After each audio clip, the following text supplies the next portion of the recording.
delighted to welcome you to this morning's hearing. And also, we're grateful for Senator Budd for reserving this room for us today so we can have this very, very important hearing. So thank you, Senator Budd.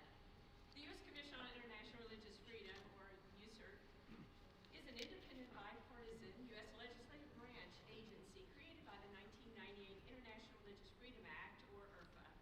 The Commission uses international standards to monitor religious freedom abroad and make policy recommendations. Today, USCIRF exercises its statutory authority under IRFA to convene this hearing. There are many accounts of Christian persecution that have remained with me over the years. Many of us have seen horrific footage and gruesome images from around the world that has terrorized Christians. One story that particularly haunts our collective conscience is that of Christian Nigerian girl Leah Sherbu. When she was only 14 years old, terrorists kidnapped her and over 100 girls from their school in an attempt to force her to convert to Islam. Because Leah refused to renounce her faith, she was not released. Now she has suffered 8 long years of captivity, facing unimaginable exploitation and the denial of her religious freedom. She is not alone. Persecutors around the world deny religious freedom to an untold number of Christians. The stories you will hear today are not offered simply to inform, but to call us to a sense of urgency about the persecution of Christians. It is imperative that we confront this heart-wrenching reality. As we speak, innocent men, women, and children are losing their homes, their livelihoods, and even their lives simply for being Christians. This hearing also highlights the extent to which foreign governments repress and restrict religious freedom. These restrictions range from legal limitations on worship to outright violence targeting Christians because of their faith. Governments in various countries severely limit Christians' religious expression, including teaching, worship, and practice, with countries like Burma, China, Cuba, Iran, Nicaragua, Nigeria, North Korea, and Saudi Arabia among those who impose such ongoing, systematic, and egregious restrictions. We'll hear about a number of governments that engage in these violations today and bear witness to the stories of the people they persecute merely for asserting their freedom of religion or belief, or FoRB as it's known. Reports of Christian persecution abroad paint a dark picture for religious freedom. In Burma, the current military authority, also known as Tatmadaw, has banned house church gatherings since 2023. Police have compelled some Christian communities to give them lists of individuals who attend Mass, restricting their freedom of religion and endangering their privacy. Organizations monitoring the military's ongoing violence in Burma estimate Burmese authority have destroyed more than 200 churches and killed more than 85 clerics. The strikes perpetrated by the Burmese armed forces have also killed worshipers, including children. International monitors have called for investigations into these attacks on civilians and religious sites as war crimes. But in the meantime, Christians in Burma are at grave risk and suffer repression by Burma's military regime. In China, the government arrests and imprisons house church leaders, including the father of one of our witnesses today. Last month, Chinese authorities conducted a series of mass raids on churches just ahead of Christmas. Chinese authorities also routinely target Catholic clergy who refuse to join the state-controlled Catholic organization. Religious leaders and laypersons, including Jimmy Lai, face spurious charges of fraud and subversion. In recent years, the government has demolished churches and removed crosses from public view. Additionally, the government strictly polices Christian religious material and bans certain Christian apps as well. The persecutions of Christians abroad is a stark illustration of just how far governments will go to unjustly restrict freedom of religion or belief. The United States has a critical role to play in holding accountable those engaged in this persecution. The U.S. government should also work to prevent refoulement of Christians fleeing religious persecution to countries where their lives are at risk. At a time when Christians abroad face attacks simply for their faith, U.S. leadership is critical now more than ever. A core aspect of the United States founding is rooted in religious freedom for all. As we approach the 250th anniversary as a nation, we must remind ourselves that this fundamental freedom is at the center of what it truly means to be free. As the United States advances its foreign policy, USCIRF calls on the U.S. Congress and the administration to protect this universal freedom for everyone. With that, I would like to now turn the floor over to USCIRF Vice Chair Asif Mahmood for his opening remarks. Thank you, Chair Hartzler, and respected members of Congress. I would like to welcome everyone to today's hearing and thank our witnesses for being here. As Chair Hartzler correctly noted, the persecution of Christians abroad is a freedom of religion or belief issue that affects everyone because freedom of religion and belief is universal. When governments deny Christians the right to gather peacefully for worship, live according to the tenets of their faith, or live in freedom, it restricts freedom of religion or belief for us all. For example, across Africa, governments have restricted freedom of religion or belief by preventing Christians from using houses of worship. In Somalia, the government has reportedly prevented the rebuilding of old churches and opening of new ones. In Sudan, the Sudan Armed Forces destroyed a Pentecostal church in Al-Hajj Yusuf without notice.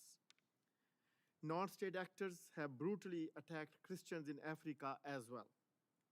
In Cameroon, Jamaatul Sunnah lil Dawat al-Jihad, also called aka JAS Boko Haram, abducted a priest this past May. And Allied Democratic Forces, or ADF, in the Democratic Republic of Congo continue to kill Christians in attacks throughout 2025. And these are just a few examples. Furthermore, USCIRF remains particularly concerned that Nigeria's government continued to tolerate attacks on Christian communities and houses of worship by ethnic Fulani militants, armed insurgents, and bandit groups. Christians in Nigeria's Middle Belt report they are afraid to gather for worship for fear they will be violently attacked. These fears are sadly well-founded. In May, Al-Qaeda affiliate Ansara fighters reportedly kidnapped 160 mainly Christian children and killed 8 people. In Niger State, assailant from ISWAP also executed 3 Christians and shared images of these grotesque executions on social media. And in October, bandits killed Reverend Yahya Kambasaya and abducted 20 others in Kaduna State. When President Trump designated Nigeria a country of particular concern, or CPC, in October, USCIRF welcomed the designation and called for a tough plan to ensure that perpetrators of violence are held on account. These threats facing religious freedom around the world are enormous. Yet, the United States is not powerless in the face of this persecution. The Trump administration and US Congress both play an influential role in addressing the religious freedom restrictions that USCIRF has reported on over the years. Firstly, the ambassador at large for international religious freedom plays a critical role in the United States' effort to promote freedom of religion or belief abroad. Administration led by both parties have nominated, and Congress has confirmed, strong defenders of freedom of religion or belief. USCIRF calls on the administration to renominate an IRF ambassador and for Congress to swiftly hold confirmation hearings for this position. Next, the administration should work for the repeal globally of blasphemy laws used to target Christians and other religious minorities. 96 countries around the world have blasphemy laws which violate protections on religious belief, including those that offend. USCIRF's blasphemy law compendium details the full scope of these laws and is accessible on our website, that is USCIRF.gov. In other ways, the Trump administration has indicated its interest in protecting freedom of religion or belief for Christians. Many of these threats Christians face abroad relate to registration laws. These laws create undue burden on Christians and often reflect government interference with Christians' ability to exercise freedom of religion or belief. Administration officials should advocate for the repeal of these registration laws unfairly targeting Christians, or advocate they be equitably applied to all organizations. Discriminating against Christians or any other religious minority runs afoul of protections on freedom of religion or belief. The administration should also raise the cases of victims of freedom of religion or belief in high-level engagements with foreign government officials. The White House outspoken approach to the promotion of international religious freedom is squarely aligned with public advocacy for freedom of religion or belief prisoners, especially in those countries that target Christians and other religious minorities. These include Afghanistan, Azerbaijan, India, Pakistan, and Russia. Governments must understand that to harass, imprison, mistreat, or pressure Christians on the basis of their faith is not only an affront to religious freedom, but also a violation of international law. Finally, the U.S. Department of State should review its policies and support organizations promoting the protection of at-risk Christian communities abroad. These include early warning systems that protect Christians from violence on the basis of their faith, interreligious programming, and resource distribution by faith-based groups who build trust and dismantle hatred towards Christians. For its part, Congress should ensure that the administration's effort to protect Christians abroad are funded. It should continue to hold hearings about conditions facing Christians, such as the one held in 2025 on Nigeria, where they face religious persecutions. I thank the witnesses for being here today to help shed light on these issues through their testimony. And I now turn the floor back to Chair Hartzler. Yes. Thank you very much, Vice Chair Mahmood. We are honored today to have some members of Congress who are here to share their thoughts about this topic. And we truly have a partnership with USCIRF with Congress. We're an agency of them, make recommendations to them, and we appreciate the champions that we have here on Capitol Hill who are fighting for everyone's ability to live according to their faith.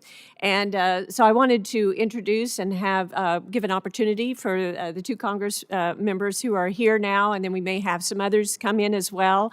And we appreciate you taking time in your schedule to be here. We thank you for what you do, speaking up for faith. And we're going to start with Congresswoman Mary Miller from Illinois.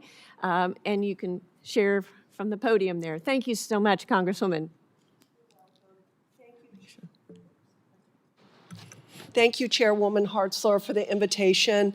And I just so appreciate your faith and just how impassioned you are to fight against evil by overcoming it with good. So I'm so thankful for you all that showed up today.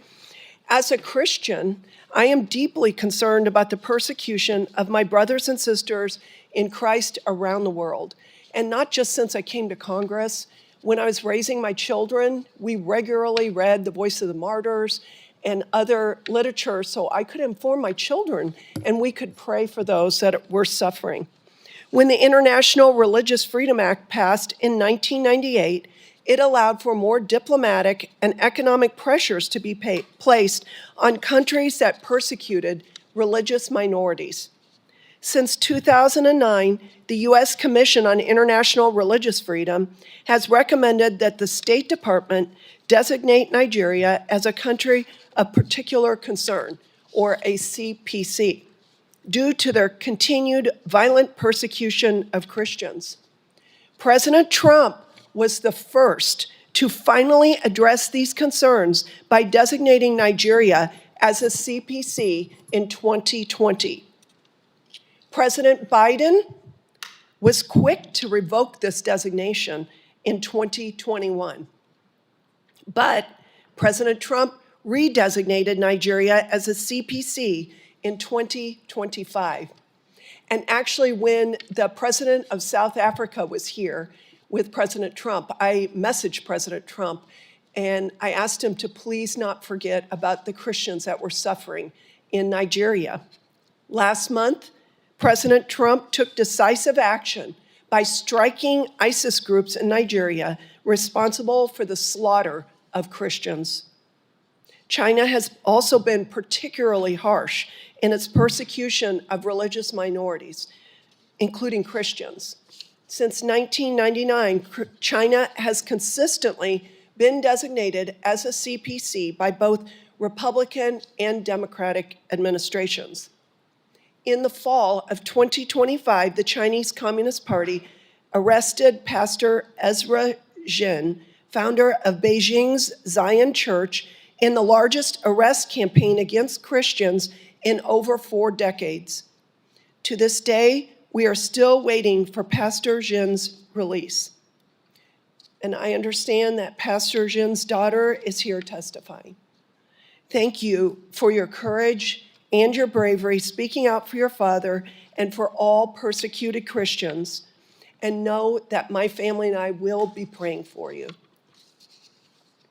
Saudi Arabia has been designated as a CPC since 2004 for its severe persecution of religious minorities, including Christians. In our hemisphere, Nicaragua was designated as CPC in 2023 after the government arrested 11 pastors associated with the US-based Mountain Gateway Ministry. After being convicted on sham charges and spending nearly a year in prison, they were released in September of 2024. I look forward to working with the Senior Advisor for Global Religious Freedom, Mark Walker, as he and President Trump seek to curtail the rise of Christian persecution. Prayers and your leadership here, so thank you. We're so blessed to have you. And now we're also blessed to have Congressman Mark Alford here. And he has the wonderful blessing of representing Missouri's 4th District, which is near and dear to my heart. He's doing a great job, but he's also a man of faith. And appreciate you taking time today to be here to speak on this very important topic. So, Congressman Mark Alford. Well, thank you. Thank you to the U.S. Commission on International Religious Freedom for convening this very, very critical hearing. And thank you to the witnesses who will testify here today to shine a light, I think, on one of the greatest human rights crises of our time. I want to thank my predecessor, my good friend, my mentor, Congresswoman, now Chairwoman Vicki Hartzler of this great commission, who has really been a long and strong voice for religious freedom and who encourages me personally through her texts and phone calls to stay deeply engaged in this fight and a closer walk with God. Thank you. You know, around the world today, Christians are being targeted simply because of what they believe. They are denied the right to worship freely, to teach their children their faith, to speak openly about their convictions, and in far too many cases, they are harassed, imprisoned, driven from their homes, and yes, even murdered. You see, folks, religious freedom is not a Western value. It is a human right. And when it is violated anywhere, it should concern freedom-loving people everywhere. We see this tragedy playing out vividly in places like Nigeria. In Nigeria, religious violence continues to spiral out of control. Islamic terrorist groups exploit weak security and failed governance to terrorize Christian communities as well as some Muslim communities. Entire villages have been attacked. Churches have been burned. Families have been displaced. And just in recent months, hundreds of children have been kidnapped from schools, and deadly attacks continue to devastate rural communities. Recently, before the holidays, members of our subcommittee on appropriations, national security, and state-related programs went at the behest of President Trump to Nigeria to see firsthand what was going on there. It's very disturbing, and reported back to the White House. I'll get into this in just a bit, but President Trump means business on this. He realizes that an affront to religious values and freedom on another shore is an affront to religious freedoms on this shore. The Nigerian government has a responsibility to protect its citizens. And right now, too many innocent people are paying the price for that failure. No child should fear going to school because of their faith. No family should fear gathering to worship. Silence in the face of this violence only emboldens those who carry it out.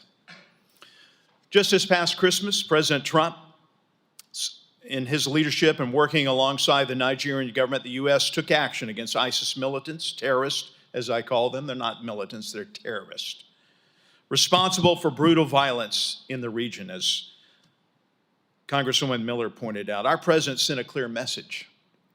America will not sit back. America will not sit back while innocent people are terrorized for who they are and what they believe. We also see systematic persecution in China, where the Chinese Communist Party continues its relentless campaign to control, to silence, and to reshape Christian beliefs. Pastors are being imprisoned on vague charges like illegal use of information networks. Churches are forced to remove crosses and replace scripture with communist propaganda. Faith leaders are ordered to align their teaching with Chairman Xi's ideology. This so-called sinicization of religion is not about cultural harmony, ladies and gentlemen. It is about absolute control. The CCP does not hide its actions. Officials openly tell religious leaders that loyalty to the party is more important than loyalty to God Almighty. That's unacceptable. The United States should never look the other way, and we are not.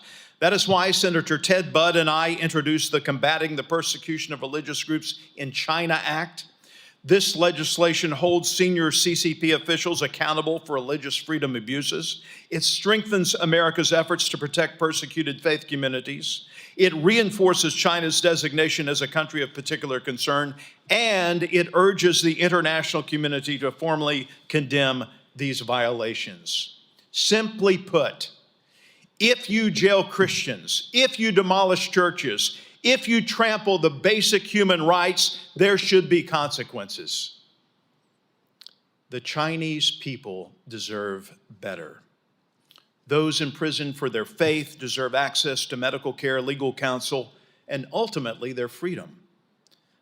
America must continue to lead with moral clarity and strength.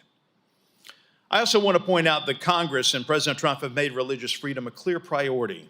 The United States has used sanctions, diplomacy, and international pressure to confront these abuses. But yes, there's more work to be done. Hearings like this matter, Chairwoman and members of this commission. They matter because they ensure that the stories of persecuted believers are not forgotten and that their stories are told on a national and international level. They guide policymakers towards real solutions, and they remind the world that religious freedom is not negotiable. You see, folks, America first does not mean America alone. It means we are the strongest that we can be so that we can lead with courage and determination, standing up for the vulnerable, confronting tyranny, and defending the God-given rights that make society strong and free. I look forward to continuing to work together to advance policies to protect Christians and all people of faith around the world. May God bless you. God bless the United States. God bless this commission, and may God keep you safe. Thank you very much. Wow. Thank you so much, Congressman Alford. That was inspiring, and we appreciate so much both of your leadership and the colleagues who couldn't be here and some who may still come later on throughout the morning. But now we turn to our brave courageous witnesses who are here today to tell their stories, the stories of other fellow Christians that they know from their countries. And we just are very thankful that you are here today. Wanted to introduce all of the witnesses, and then they'll turn to them individually for their testimony. But our first witness will be Grace Jen Drexel, who is a national security analyst with extensive experience advising Congress on religious freedom and related human rights issues in China.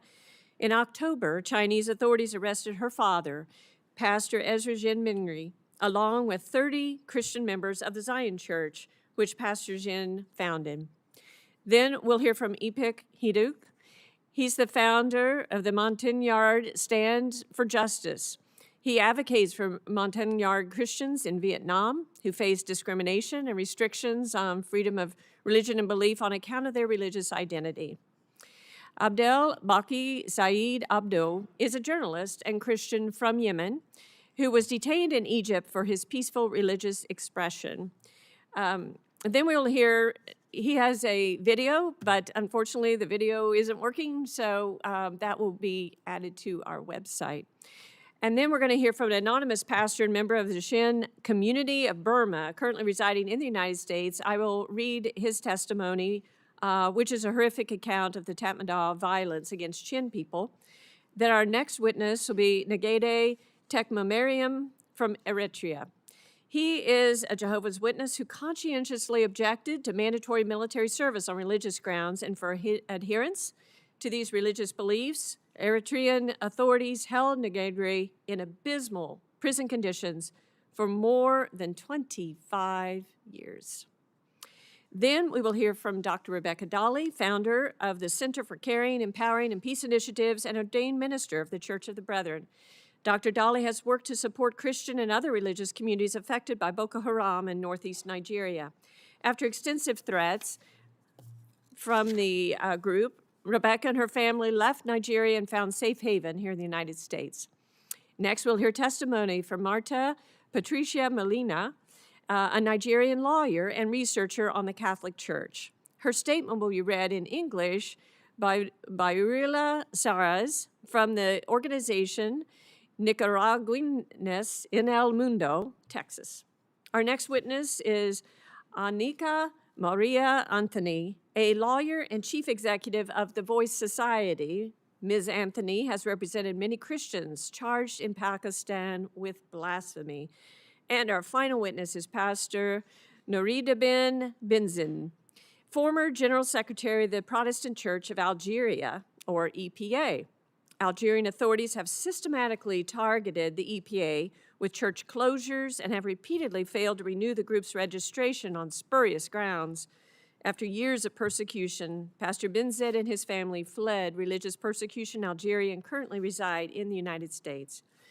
In addition, we've also received several testimonies from Christians who fear for their safety should they speak out publicly today. Their testimony, which will be included for the record on USCIRF's website, bears witness to the immense sacrifices they make every day. So I'm now pleased to recognize our first witness, Grace Jen Drexel. Ms. Drexel, please proceed with your testimony. Thank you so much. Thank you, Commissioner. Thank you, members of Congress. Thank you so much for this opportunity, for your courage, your leadership, and for all that you are doing for people of faith. My name is Grace Jen Drexel.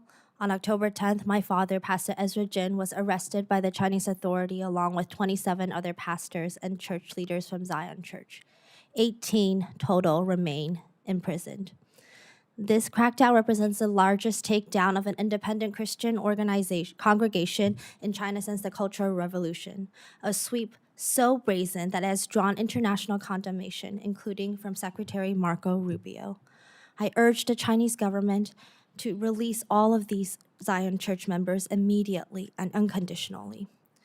To understand why my father is in prison today, you must understand that China under Chairman Xi Jinping has embarked on a systematic campaign to achieve total state control over religious life through what the government calls Sinozization of religion, officially framed as making religion more Chinese. This is fundamentally dishonest propaganda. Let me be clear. Sinicization is not about making religion more Chinese. It is repression, plain and simple, masquerading as cultural adaptation. Christians in China has been Chinese for generations. We already use Chinese Bibles, sing indigenous hymns, have developed our own theological traditions. When the government demands Sinicization in practice, it means removing crosses and replacing them with portraits of Xi Jinping, replacing hymns with Revolutionary Party songs, rewriting sermons to align with socialist core values, and installing facial recognition cameras in sanctuaries. What the Chinese actually mean by Sinicization is a complete subordination of all religious life to Communist Party control. In 2018, Zion Church became a target specifically because the church leadership refused the government's demands to install 23 facial recognition cameras inside the sanctuary. When Zion Church refused, authorities harassed hundreds of church members. On September 9, 2018, hundreds of police brutally seized the church building. Zion Church lost its physical building, but my father and the congregation developed a hybrid online-offline model that expanded nationwide, launching 100 new church plants in 40 cities across China. This really shows how the Chinese Christians are extremely the church grew in the largest size ever, often reaching 10,000 individuals daily. Since 2025, a new and more severe wave of persecution is underway. Leading up to the October arrest, several Zion Church gatherings in the dozens of cities was disrupted during Sunday service. Over 150 pastors, elders, and church members were taken to police stations. On the weekend of October 10th, nearly 30 pastors and church leaders were simultaneously arrested across 11 cities, a level of coordination that could only come from the centralized government planning. This campaign is intensifying. 6 people remain detained from police raids on Early Rain Covenant Church in Chengdu just last week, the same church whose pastor, Wang Yi, has been in prison since 2018. Last month, more than 1,000 police were purportedly deployed in Wenzhou, detaining Christians and dismantling Yayang Church building. In June, Pastor Yang Rongli of Golden Lampstand Church received a harsh 15-year sentence. Pastor Gao Quanfu of Light of Zion Church in Xi'an was detained with his wife in May and is facing similarly heavy jail time for peacefully leading his church. These church leaders are not punished because they are being political, but only to worship freely while recognizing God, not the CCP, as the sole head of the church. And yet, the CCP's totalitarian overreach and religious repression carry severe consequences. Pastor Wang Lin, Pastor Gao Yingjia, Pastor Wang Cong, Pastor Sun Chong, and many other Zion Church leaders currently detained leave behind family members, including very young children. Many witnessed their parents and loved ones handcuffed and harshly dragged out from their homes in the middle of the night. Since 2018, my father has been under a travel exit ban, and I have not seen my father in person since in 7 years. He was not there at my wedding to walk me down the aisle, and he has never met his grandchildren. Now we hear that our loved ones are made to sleep on mats on the floor, subject to sleep deprivation and endless interrogation as punishment. Many of them, including my father, have severe health conditions. I urge this commission and the other leaders to say our names. I urge this commission to recognize that what is happening in China is not merely a domestic matter, but a global threat to religious freedom and human dignity. If the international community remains silent, we signal acceptance and impunity for such trampling of universal human rights. And unfortunately, what happens in China does not stay in China. Left unchecked, Beijing's wave of repression will reverberate around the world. Thank you.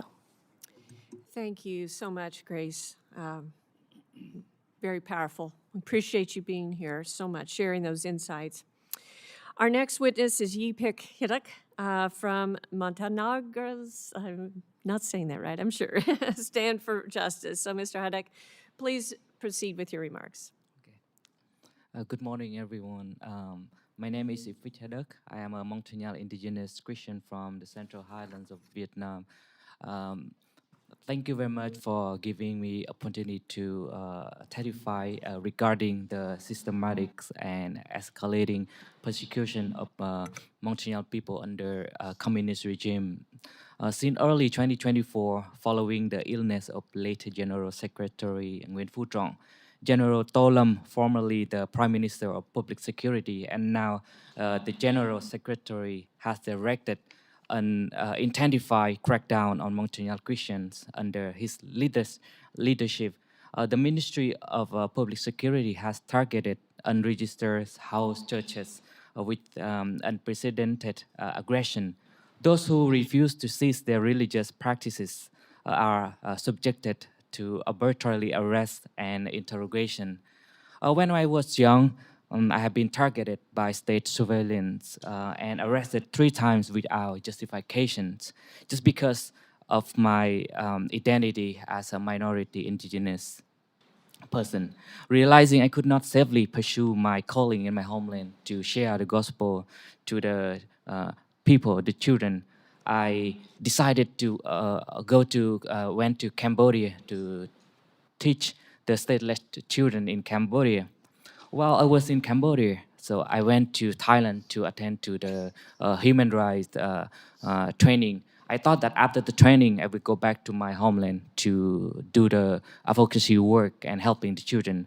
But unfortunately, when I was in Cambodia, the Vietnamese police harassed my family and to call me to go back to Vietnam to arrest me. But finally, while my father was working at the garden by himself, and he was kidnapped and hang him on a bamboo tree. And then I couldn't go back to Vietnam. The police texted me to go back to Vietnam. They promised that they will not do anything for me, but my family called me that please do not go back because unsafe. That I decided to fled to Thailand to seek refuge over there with the UNHCR. While I was in Thailand, I feel that's not enough. I need to do something to find the justice for my dad and other people. While I was in Thailand, I was working with as an interpretation for the refugee over there, and I heard more like sad story, persecution story. So I decided to form a group called Montagnal Stand for Justice. So this is a peacefully advocate for our right. The persecution has now reached crisis point. In March 2024, MSFJ has designated a terrorist organization. Our co-founder, Iquin Bundap, was recently extradited from Thailand and imprisoned for 10 years. He is not alone. Over the past 22 months, several peaceful preachers have been imprisoned on vague charge. Nay Blanc, 4.5 years, Ikret Bunya, 13 years, and Ithing, 9 years. Most tragically, in March 2024, preacher Ipum Bunya was found dead in a cemetery just hours after being summoned to meet with security police.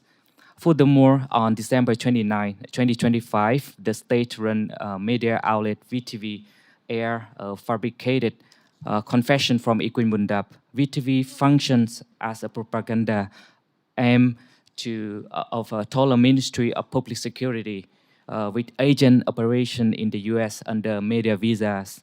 This is a clear case of transnational repression. And I urge the US government and international organization to pay attention to Iquin Bundap. Right now he's in prison. Hopefully that we can do something to put pressure on Vietnamese government to not do anything harm to him and other house churches members. And I also respectfully urge the following action: directly accountability, hold General Secretary To Lam and Ministry of Public Security accountable for these specific human rights abuses. And secondly, please safely monitoring, ensure safely of Iquin Bundaf and Nay Blanc, Ikrek Bunya, and Itinir. And I urge UNHCR protection, US protection the refugee, and now the target is they going to target to among MSFJ member in Thailand. What they did to Iquin Bundap, they want to do the same thing for MSFJ member in Thailand as well. Not just only that, they want to stop the house churches in the Central Highland of Vietnam. And the last one, visa vetting. Implement stricter vetting for media visa application for Vietnam to prevent state agents from operating on the US soil. Thank you very much. God bless you. Thank you, and God bless you. And we are so sorry about your father, but we appreciate your courage and what you're doing. And the idea that they're calling your organization and designating it as a terrorist organization is just reprehensible. I mean, that's unacceptable. So thank you for being here, having the courage to share your story and to speak up for those who can't speak up for themselves. We appreciate it. And we are joined now by Congressman John Rose from Tennessee. And thank you so much for being here. We appreciate your leadership here on Capitol Hill for people of faith all around the world. And thank you for taking time to come and share your thoughts today. So please invite you to come up here and to share what you'd like to about Christian persecution. Appreciate it. Thank you. It's a pleasure to be with you. And thank you for what you all do and for the interest that's demonstrated by those present here today. It's an opportunity, a great opportunity to speak to this important hearing.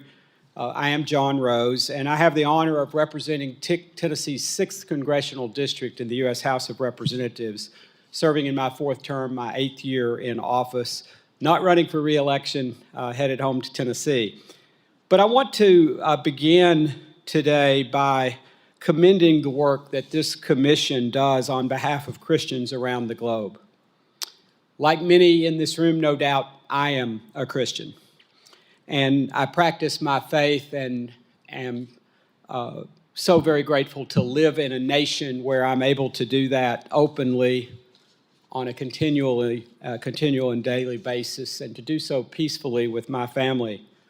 We're blessed to live in a country where we're free to live and worship freely. Yet, as is obviously being discussed here today, that isn't the case in many places around the world. The work you do is critical for raising awareness about the plight persecuted Christians and those of other faiths face every day in so many places around this world. In Congress, I am proud to have supported legislation and spoken out regarding some of the atrocities facing Christians, particularly in Nigeria. As you are no doubt aware, in 2023, more than 80% of all religion-based murders in the world took place there. It's why I joined many of my colleagues in calling on the previous administration to redesignate the nation as a country of particular concern, or CPC. Like you, I was elated to see the Trump administration restore that designation late last year. It will enable the federal government to take concrete steps to hold individuals accountable for human rights abuses, and it sends, I hope and I believe, a powerful message all around the world. As a critical partner of the United States in the war on terrorism in Africa, Nigeria must be held accountable for its failure to stop religious violence within its own borders. The U.S. has supported the Nigerian military for over a decade in its own struggle against jihadists. It is evident that poor human rights standards in Nigeria only serve to extend the conflict, and the U.S. is no longer turning a blind eye to this violence, and I'm proud of that. The United States must stand firmly against religious persecution within our borders and within the borders of those nations we consider to be our allies. In Congress, I look forward to working the remaining time I'm here with you to continue supporting policies that encourage religious freedom in every corner of the world. I want to wrap up today by thanking you for your recent efforts to highlight the persecution of Christians in Syria.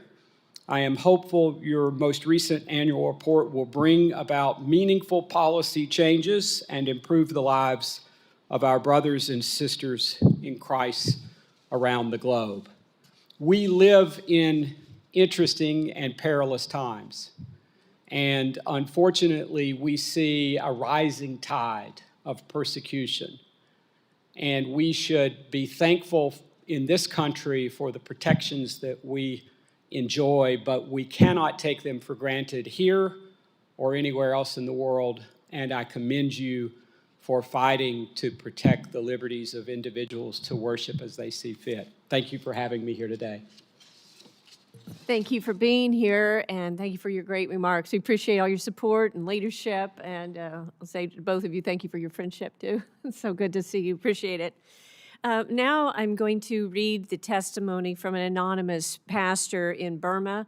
It was too dangerous for him to share his name, but we felt like his remarks about what's going on there needed to be heard. So I'll just start what he sent. He said, I'm deeply grateful to the commissioners of the U.S. Commission on International Religious Freedom for granting me the opportunity to share my testimony and remarks at this hearing. I would also like to express my heartfelt appreciation for your tireless commitment to defending freedom of religion or belief worldwide, including Burma and Myanmar.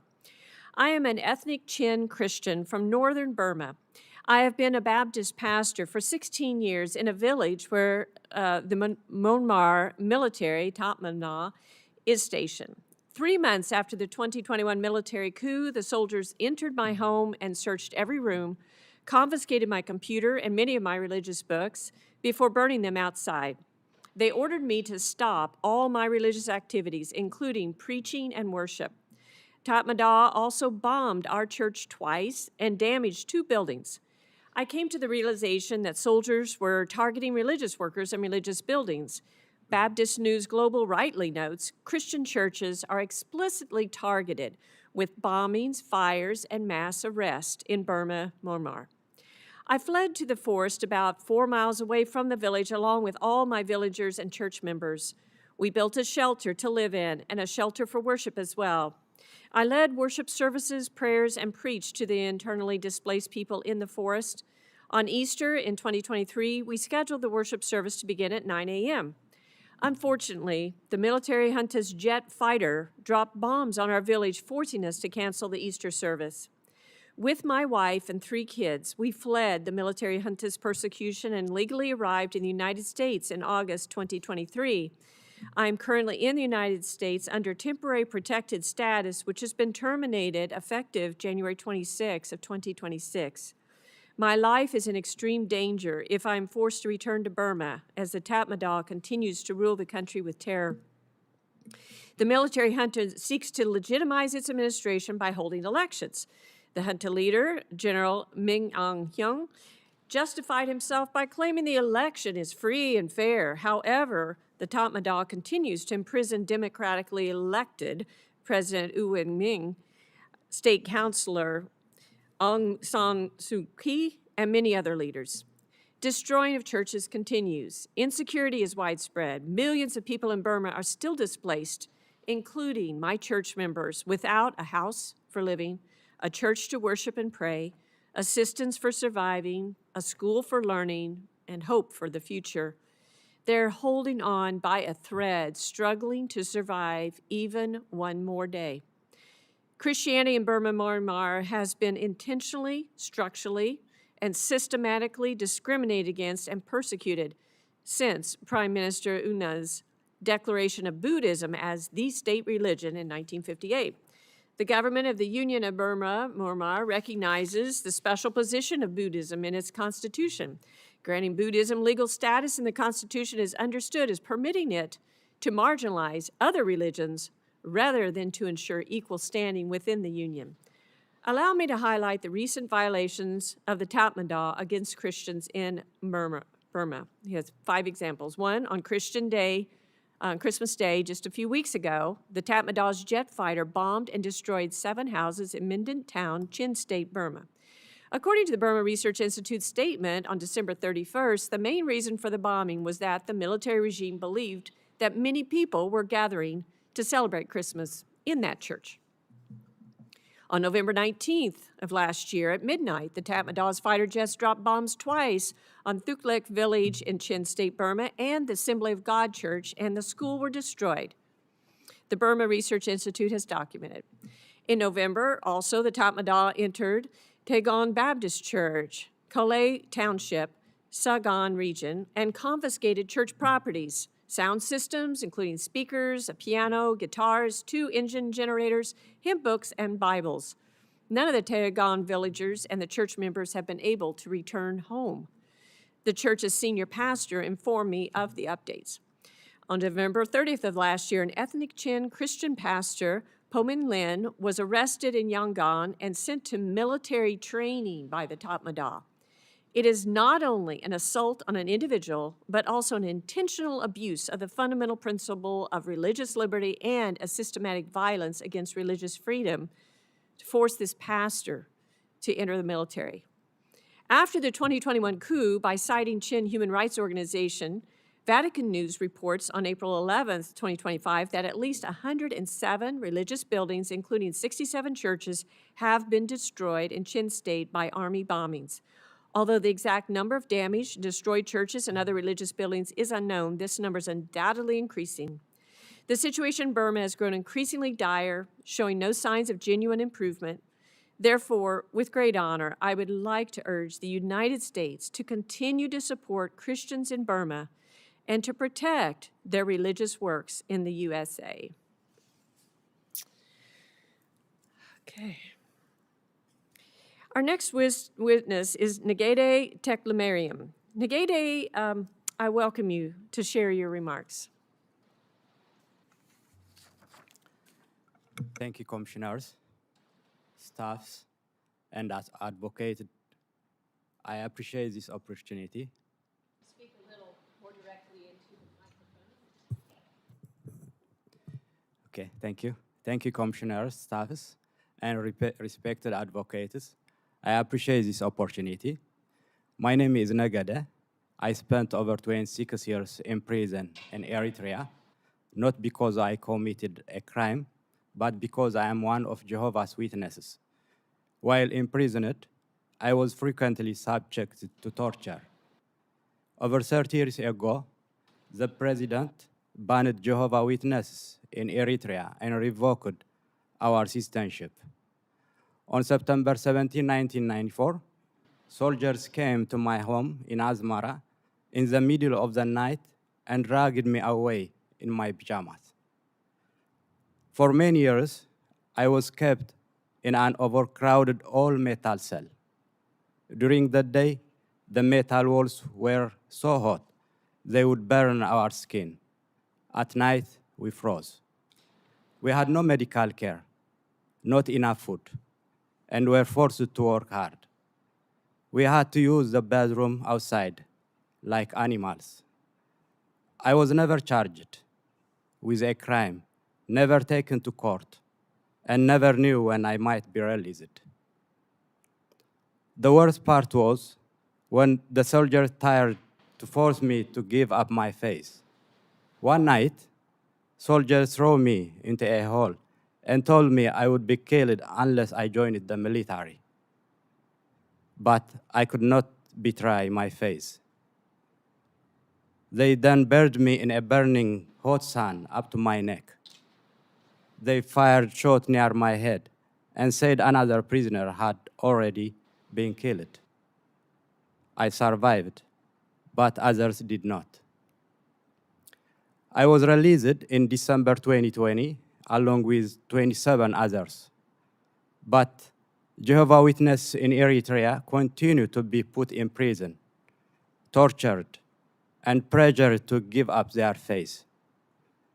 Today, 64 Jehovah's Witnesses are behind bars. This includes 10 elderly men and women, like Letta Abraham Tesfaye. She is 87 years old. They live in a cruel condition without medical care. Some became very sick, had surgery, but were put back in prison before they could heal. Over the past 3 decades, more than 300 Jehovah's Witnesses have been imprisoned under these harsh conditions, most without charge or a release date. At least 7 have died due to the inhuman treatment in prison. Families are suffering too. Jehovah's Witnesses in prison are not allowed family visits. Some prisoners never saw their children grow up or missed their weddings. Some were not even allowed to attend the funeral of their loved ones. One young man is now in the same prison where his father died for his faith. Others are in prison with their family members, spouses, parents, siblings, and cousins. Although I am now free, my heart is still with those who are not. I thank you for shining a light on their suffering. I hope they too can be free. But I ask, will they suffer for 26 years as I did? Will they die in prison? Or will they soon be released? In August 2025, the Africa Commission on Human and People Rights, or ACHPR, ruled that Eritrea violated my right and the right of 2 my fellow prisoners. The ACHPR ordered the government to pay compensation for imprisoning and torturing us. I am thankful for this ruling. But as Jehovah's Witnesses, we do not want conflict. We want peaceful discussion and cooperation with Eritrea. We are not against the country and want to serve it in ways that respect our belief and international human rights. Thank you again for your continued effort, because you religious prisoners are not forgotten. Thank you. Yes, thank you, Negrede. And just to make sure everybody heard, they put people in Eritrea in metal shipping containers, like you see on the back of semi-trucks going down the road, and they put them out in the desert, and they put them in there. That is the prison, and what he was sharing. I can't imagine what you've gone through. I can't imagine doing that for a week, near alone 26 years. So we are so glad that you're out and you're able to be here today speaking for others from Jehovah's Witnesses, as well as other denominations that they treat like that. And they're not, he wasn't ever charged.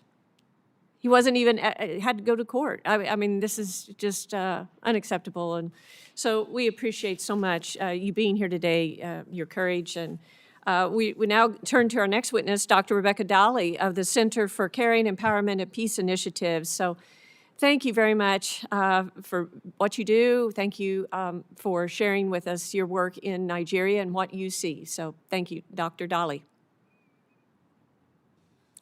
Thank you for inviting me to be a witness. And I'm here on behalf of my family, because my son, too, I did not see him, whether dead or alive, since 2011.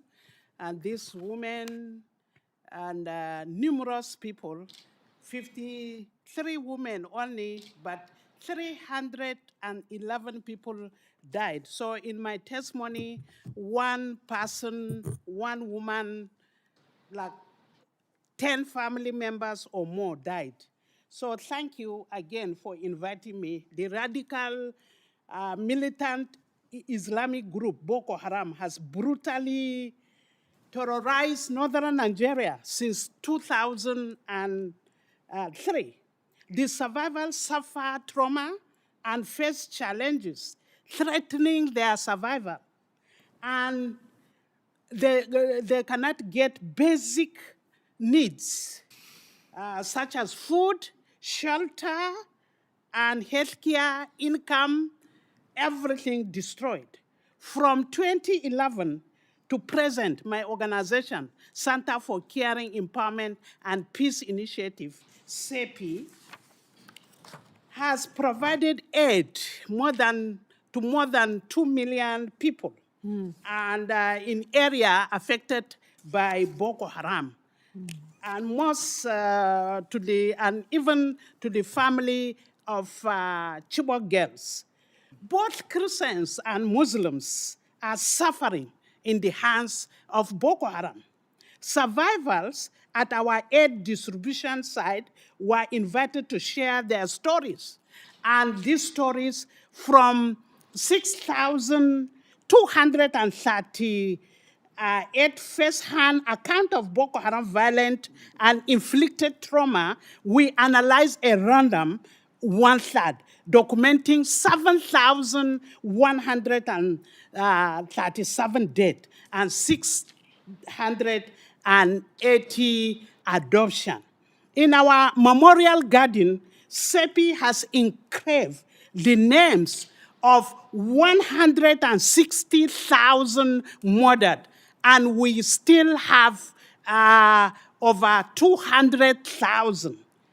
77% male, 23% female, 62% Christian, and then 32% Muslims. This has resulted in large population of survivors, surviving widows and fatherless orphans. And 65% of these survivors, they reported seeing this attack and killing, slaughtering. This required targeted trauma healing, school field for orphans, food, and a lot of aid that we do. There is discrimination against Christians in Nigeria since decades. Christian students in public funded school in most northern Nigeria are denied the right to be taught Christian religious studies, where their Muslim counterpart receive Islamic religious education at public expense of the public treasury. Churches are not allowed to build, Christians are not allowed to build churches in most locations, whereas mosques are freely built, sometimes with public funds. Furthermore, Christians are denying titles to their land. The Christian often subjected to threat of demolition of their churches. Additionally, Christians are denied places to study professional courses like medicine. And my son, he was admitted in medicine, but in Zaria, but he was persecuted and could not complete there. He has to come here in America. He's now cardiothoracic surgeon, to the glory of God. Law, engineering, public, and all these, some of, they are not even allowed to be admitted, although they have the qualification. And sometimes, even employment is very, very difficult to Christian there. Let us acknowledge that there are too many killings in Nigeria. Many by Boko Haram, many by bandits, Fulani herdsmen, and other terrorists. Some are political, some religious, some ethnic, and some by individual. But all Nigerian Christians, Muslims, and traditional worshippers are among those who are killed, and that violent will never end violent. All Nigerians, be they Christian or Muslim, want to live together in peace. I offer 3 recommendations. First, the US can continue to help the government eliminate terrorism and persecute those who fund it. Second, it is the job of civil society to heal trauma and build peace. I encourage the US to provide sustained support for civil society groups and to facilitate asylum for those whose lives are threatened. Thank you, US, for accepting me to come and my son. Third, the US can use diplomatic efforts to encourage all levels of government in Nigeria to respect the equal rights of all religious groups to practice their faith. But please remember, as pastor, violent always begets violent. And I'm also a survivor because I was captured by Boko Haram. I urge you to only consider peaceful method, one that encourage collaboration and strengthen communities. For too long, we have bore the blunt, and mostly women and children. So, but I know when communities stand strongly together, we shall overcome. Thank you so much for giving me this opportunity. Thank you. Well, thank you. We're so grateful for the work that you've done, how you've turned something tragic in your life to impacting over 2 million people that you're helping. And thank you for being a voice for them today. And we really, really appreciate your testimony and your work. And now we turn to another friend of religious freedom, and our friend Jim McGovern. We thank you so much for being here today and for all your work speaking up for those who have no voice today. And so we invite you now to come. Thank you for taking time in your schedule to be here and share some thoughts with us today. Thank you, Congressman Jim McGovern. Well, thank you very much, Chair Hartzler, my former colleague, and Vice Chair Mahmoud, and this incredible group of human rights champions, and to all of you, thank you so much for being here. And I apologize that I'm coming in now and interrupting these incredible testimonies. But I want to thank everybody for convening this important hearing on freedom of religion and belief and violations against Christians abroad. I also, again, want to thank today's witnesses for sharing their insight and expertise, in some cases at great personal risk, and we all appreciate that. It is encouraging to see this Commission's continued bipartisan commitment to defending one of the most fundamental human rights, the freedom to believe, worship, and live according to one's conscience. As USCIRF's 2025 report revealed, this right is under threat all around the world. Religious groups face many forms of discrimination and persecution. Governments criminalize religious practice. Extremist groups target houses of worship and clergy. The world's Christian communities have been among those targeted. In Vietnam, authorities continue to arrest, detain, imprison, and torture members of unrecognized religious groups, including Christians. USCIRF has documented more than 80 such cases on its freedom of religion or beliefs victims list. One of these individuals, E. Pum Bia, is recognized as a prisoner of conscience under the Tom Lantos Human Rights Commission's Defending Freedoms Project. He and all those imprisoned for their religion must be immediately and unconditionally released. In Pakistan, blasphemy laws remain a major obstacle to religious freedom. Those convicted of blasphemy are sentenced to death, and even an accusation can incite mob violence. Victims rarely receive the protection or justice to which they are entitled. The Christian community of Jaranwala, for example, reports that the government has yet to deliver accountability for vigilante attacks on dozens of churches in 2023. And in Nigeria, persistent violence against Christian communities raises serious concerns about the state's ability to fulfill its obligation under international law. Christians, alongside Muslims and other civilians, have been targeted by armed groups.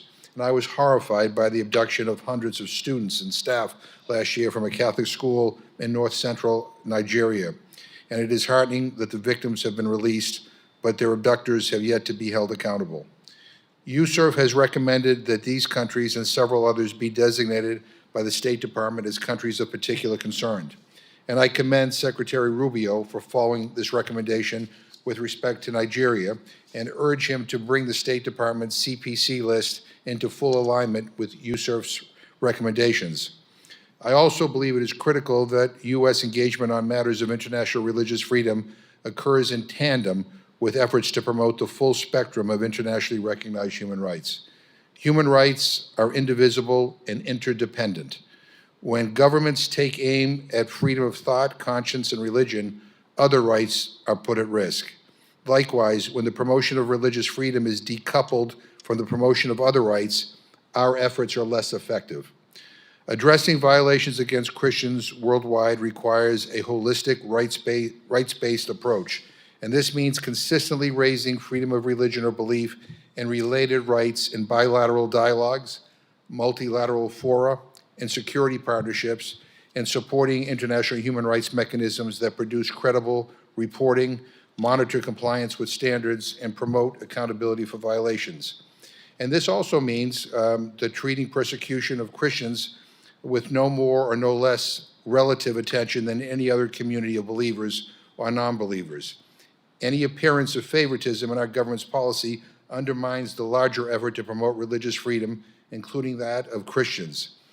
You know, the attacks against individuals and groups and places of worship all around the world is at an all-time high. Things are getting worse in so many places. And it is of great concern to all of us, and we need to find more effective tools to respond. I wear these prayer beads that were given to me by His Holiness the Dalai Lama. He blessed them and gave them to me and told me that they're to help deal with my anxiety, my worries, my fears, my negativity. And this was a year and a half ago. I want to see him soon to tell him they're not working. Because my concerns have only intensified. What is happening to Tibetan Buddhists at the hands of the Chinese government is unconscionable, and we all should care about that as well. But also, it does not mean engaging in unauthorized military action against militant groups. At best, such actions temporarily reduce the capacity of violent groups to target civilians, and at worst, they lead to civilian casualties, displacement, and greater polarization, outcomes that undermine our goals. Finally, to be effective advocates for Christians abroad, we must protect the rights of Christians here at home. In Broadview, Illinois, federal authorities have imposed a ban on prayer outside of an ICE detention center. At that site and elsewhere, ICE has attacked worshipers and prevented detainees from accessing pastoral care. These practices contradict the very freedoms that we seek to defend overseas, and they must end. So once again, I thank today's witnesses for demonstrating what it looks like to speak up for human rights, even and especially when it is difficult. I can't tell you how grateful I am for your courage and for your being here today, and how inspired I am to be here and to see this room filled with people. It gives me great hope. Thank you all very much. Thank you, Congressman. We appreciate all your remarks and for your leadership. Thank you. Now we're going to turn to Martha Patricia Molina to introduce herself, followed by comments translated into English and read by Ms. Sanz.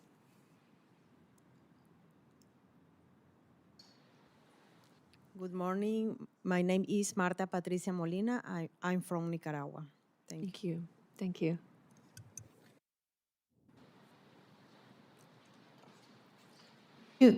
Thank you, this Honorable Commission, for this invitation.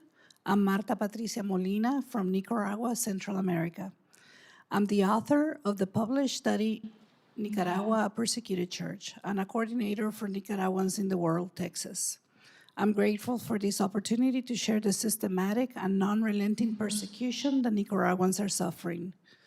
19,836 aggressions and attacks have been perpetrated by the dictatorship of Daniel Ortega and Rosario Murillo in Nicaragua against priests, nuns, and lay people.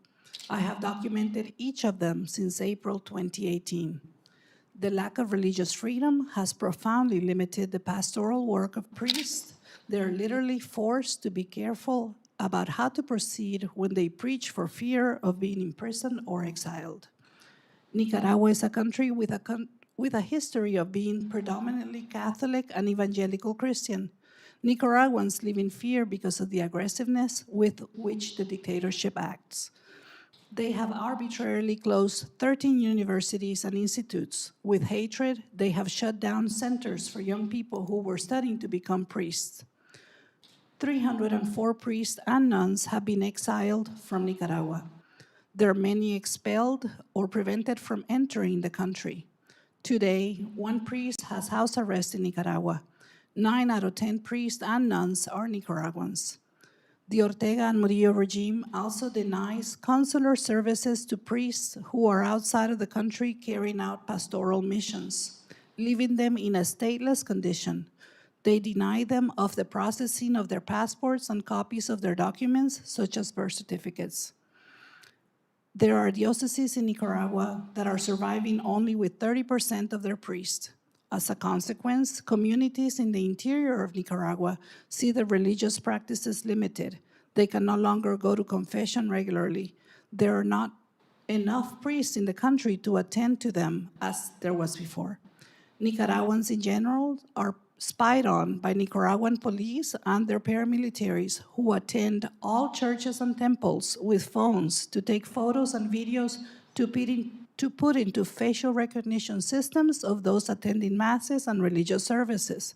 This situation discourages the faithful from going to their churches. Nicaragua, praying in public is considered a crime. People cannot gather to pray anywhere outside the church because they are watched and intimidated into leaving. And if they're seen again, they're arrested. People attending Mass inside Catholic churches cannot pray out loud and ask God for their bishops, such as Monsignor Rolando Alvarez or Silvio Baez. Mentioning their names inside a Catholic church or even in public is a crime, and people are sent to prison as political prisoners. We have many examples of imprisonment, such as the case of Carlos Bojorge, a young man who carried a photo of Saint Oscar Arnulfo Romero from El Salvador, and during Mass he shouted, "Long live Christ the King." And for that reason, he was taken to a torture prison called El Chipote.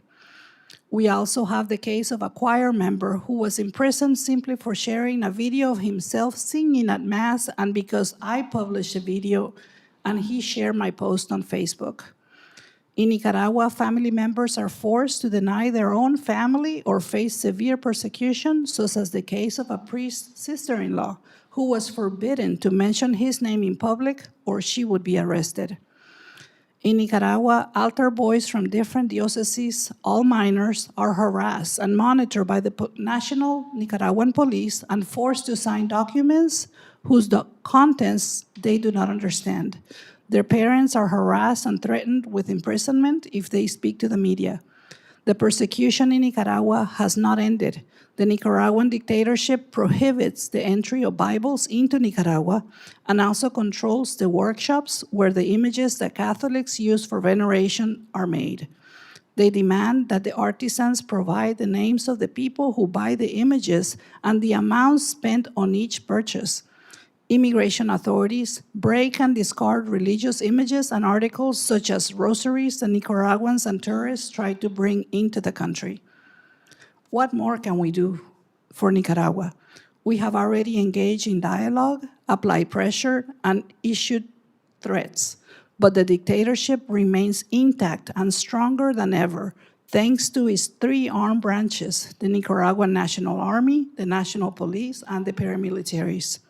For 8 years, the dictatorship has demonstrated that dialogue will not lead them to relinquish power. The measures that must be taken need to be more aggressive.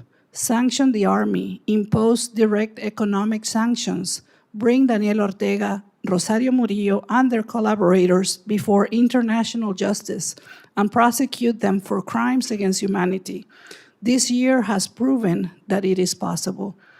Time is short, and I urge you to read my study, Nicaragua, a Persecuted Church, to read the horrors done at the hands of Daniel Ortega and Rosario Murillo. Thank you very much for your attention. Thank you both, and thank you for documenting these cases for us and being a voice for them. Just your story of the Carlos Bojorge, just simply saying in church, "Long live Christ the King," and then he was taken to a torture prison as a result of that. It's just horrible. So thank you so much. Now we'll go to witness Inigua Maria Anthony of the Voice Society. Ms. Anthony, please proceed with your testimony. Respected Chair, Vice Chair, and Honorable Commissioners, and Have you pushed the button? We can't hear you. Let's see. Make sure, Nathan, check here. Hold on. Okay. Yeah. Sure. Is it good? Yeah. Perfect. Thank you so much. You may proceed. Respected Chair, Vice Chair, Honorable Commissioners, and Honorable Congress members, greetings in the name of Christ. Thank you for inviting me to testify today on freedom of religion or belief violations against Christians in Pakistan. I appear before you as a human rights lawyer and legal practitioner with direct experience documenting religious persecution cases and systematic legal abuse in Pakistan. Freedom of religion or belief in Pakistan remains under serious strain in 2024 and 25. While the Constitution formally guarantees religious freedom, the legal and institutional reality for Christians tells a very different story. Christians constitute approximately 1.3% of Pakistan's population, according to 2023 national census, yet they are excessively targeted through the misuse of criminal law, most notably blasphemy provisions, and through social and mob violence that operates with near total impunity, as we observed in the case of vandalizing churches in Jadawala, Shantinagar, and in many cases of mob violence and lynchings. Pakistan's blasphemy law, particularly Section 295C of the Penal Code, which mandates the death penalty, are routinely weaponized. These laws require no proof of intent, allow arrests on the basis of accusation only, and expose the accused to immediate risk of mob violence. In 2024 alone, at least 344 new blasphemy cases were recorded. While Muslims also face accusations, Christians and other minorities face uniquely severe consequences, including prolonged pretrial detentions, social exile, and violent retaliation even after acquittal. A National Commission for Human Rights report confirms the rise of organized false accusations, often coordinated through social media and linked to extortion networks commonly referred as blasphemy business groups. In July 2025, Pakistan's Islamabad High Court ordered an investigation into these networks, only for the order to be suspended weeks later, effectively blocking accountability. Let me illustrate the human cost. Christians are lynched, burned alive, or murdered even while in police custody under the pretext of religion.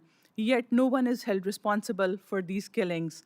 Shama, a pregnant woman, and her husband Shahzad were lynched and burned alive in a Brooklyn following blasphemy allegations, with complete immunity for the perpetrators.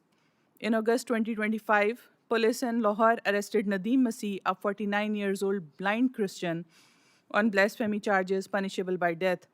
Following a false accusation, his disability did not protect him, his faith did not protect him, the mere allegation was enough to put his life at risk.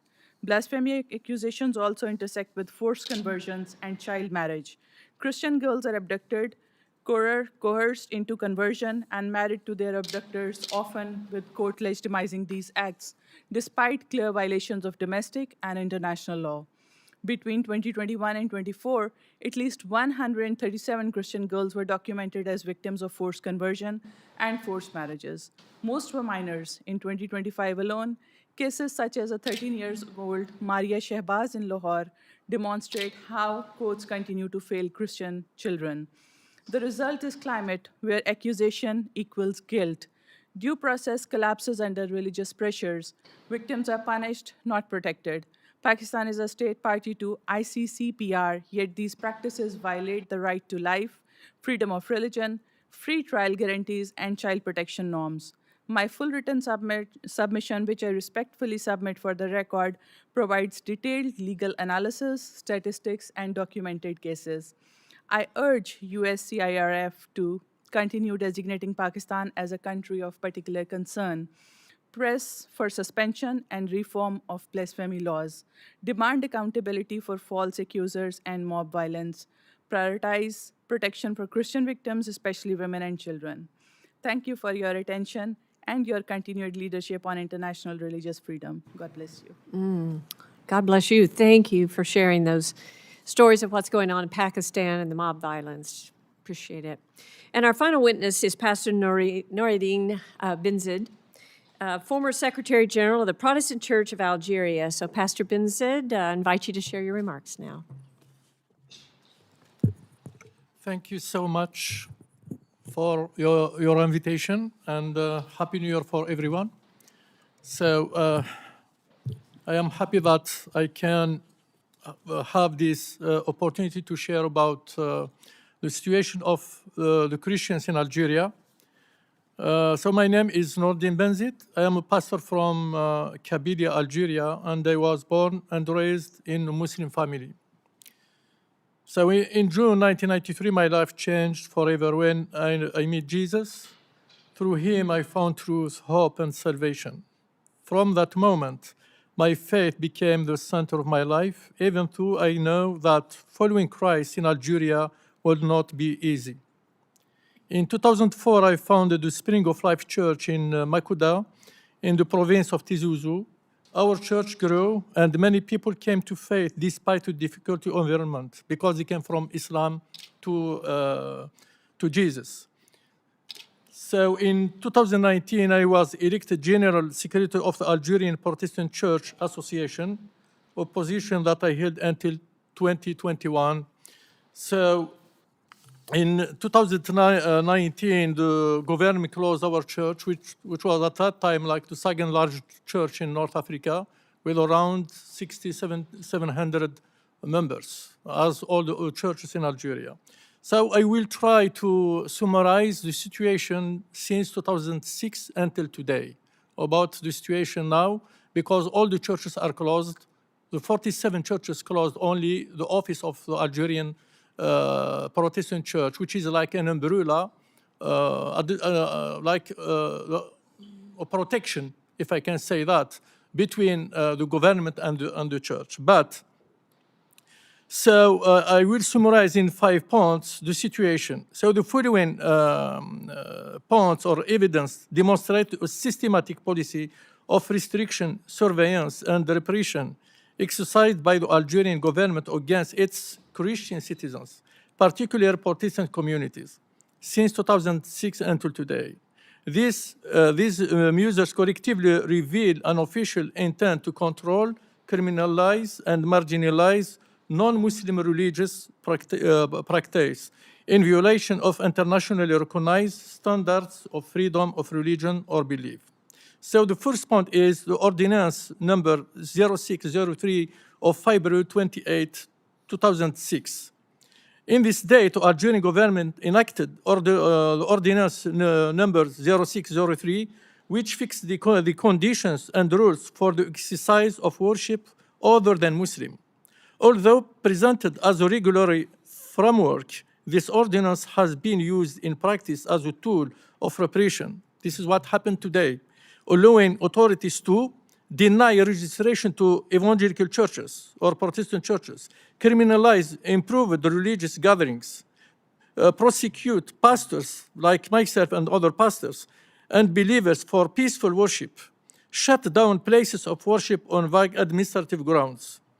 This ordinance forms the legal foundation for the closure of churches and the prosecution of Christian leaders across Algeria. The second point is the secret government directive to close churches in December 14, 2017. And this is a good point. So on December 14, 2017, the Algerian government issued a confidential directive ordering the closure of all the Protestant churches. The stated justification was to fight or to combat what authorities described as the phenomenon of evangelism in the nation of Islam, because of the second article of the Constitution, which says that Islam is the religion of the state. This directive was circulated internally to security forces, particularly police units operating in Kabylia, under reference number 2112517MAAU2U. The decision was implemented without transparency, judicial oversight, or consultation with affected Christian communities. As a result of this confidential directive, dozens of churches were sealed or shut down, 46 churches. Congregations were dispersed. Pastors and church leaders were summoned, interrogated, and prosecuted. Until this time, 52 sums are in the court in Algiers. The third point, criminal prosecution of pastors and Christian leaders.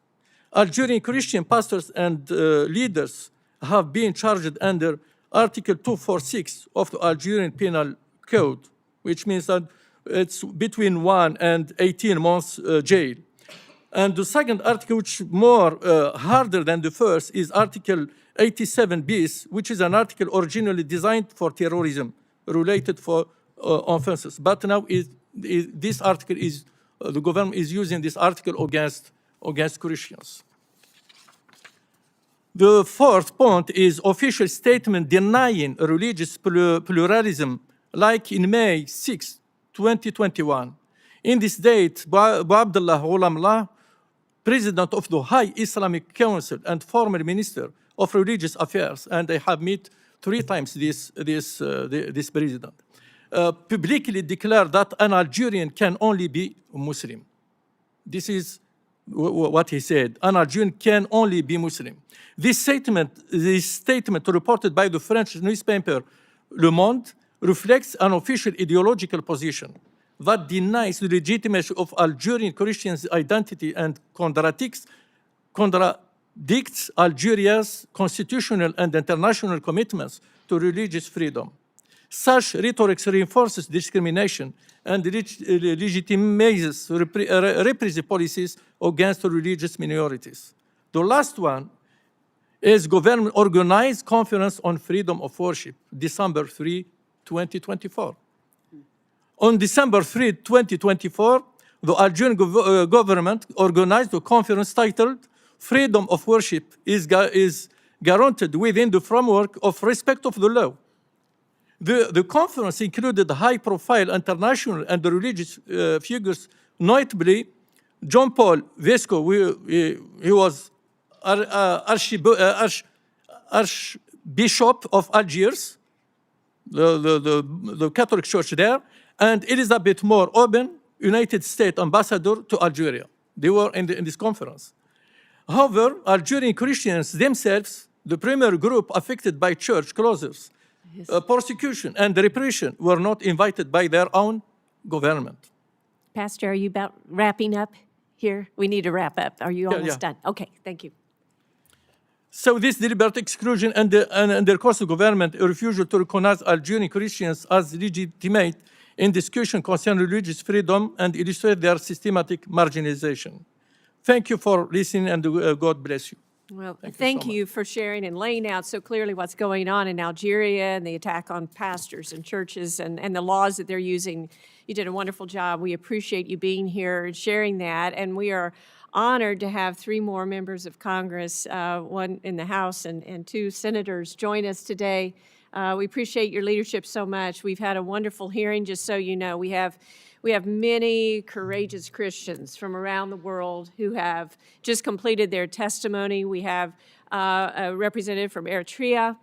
We have Vietnam, China, Nigeria, Algeria. We just heard from Pakistan and Nicaragua. And we had a reading from a Burmese pastor who presented his testimony anonymously due to the danger to he and his family. And so we've heard some amazing and heart-wrenching stories, and we appreciate your leadership here on Capitol Hill to raise these issues. I want to invite the chairman of the Senate Foreign Relations Committee, Jim Risch, to come and to share your thoughts about this very, very important topic. So thank you, Chairman Risch.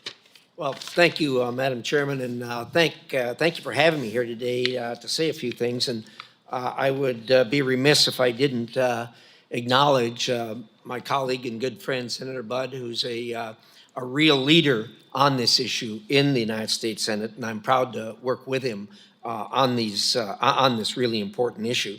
And thank you for convening this hearing. Religious persecution around the globe is a grave issue, and the persecution of Christians is particularly important to many of us here today. Religious freedom is a cornerstone of the founding of the United States of America, and the right to freedom of belief reinforces all other fundamental freedom we enjoy as Americans. That's why when we see persecution against our brothers and sisters of faith at home or abroad, we need to speak out.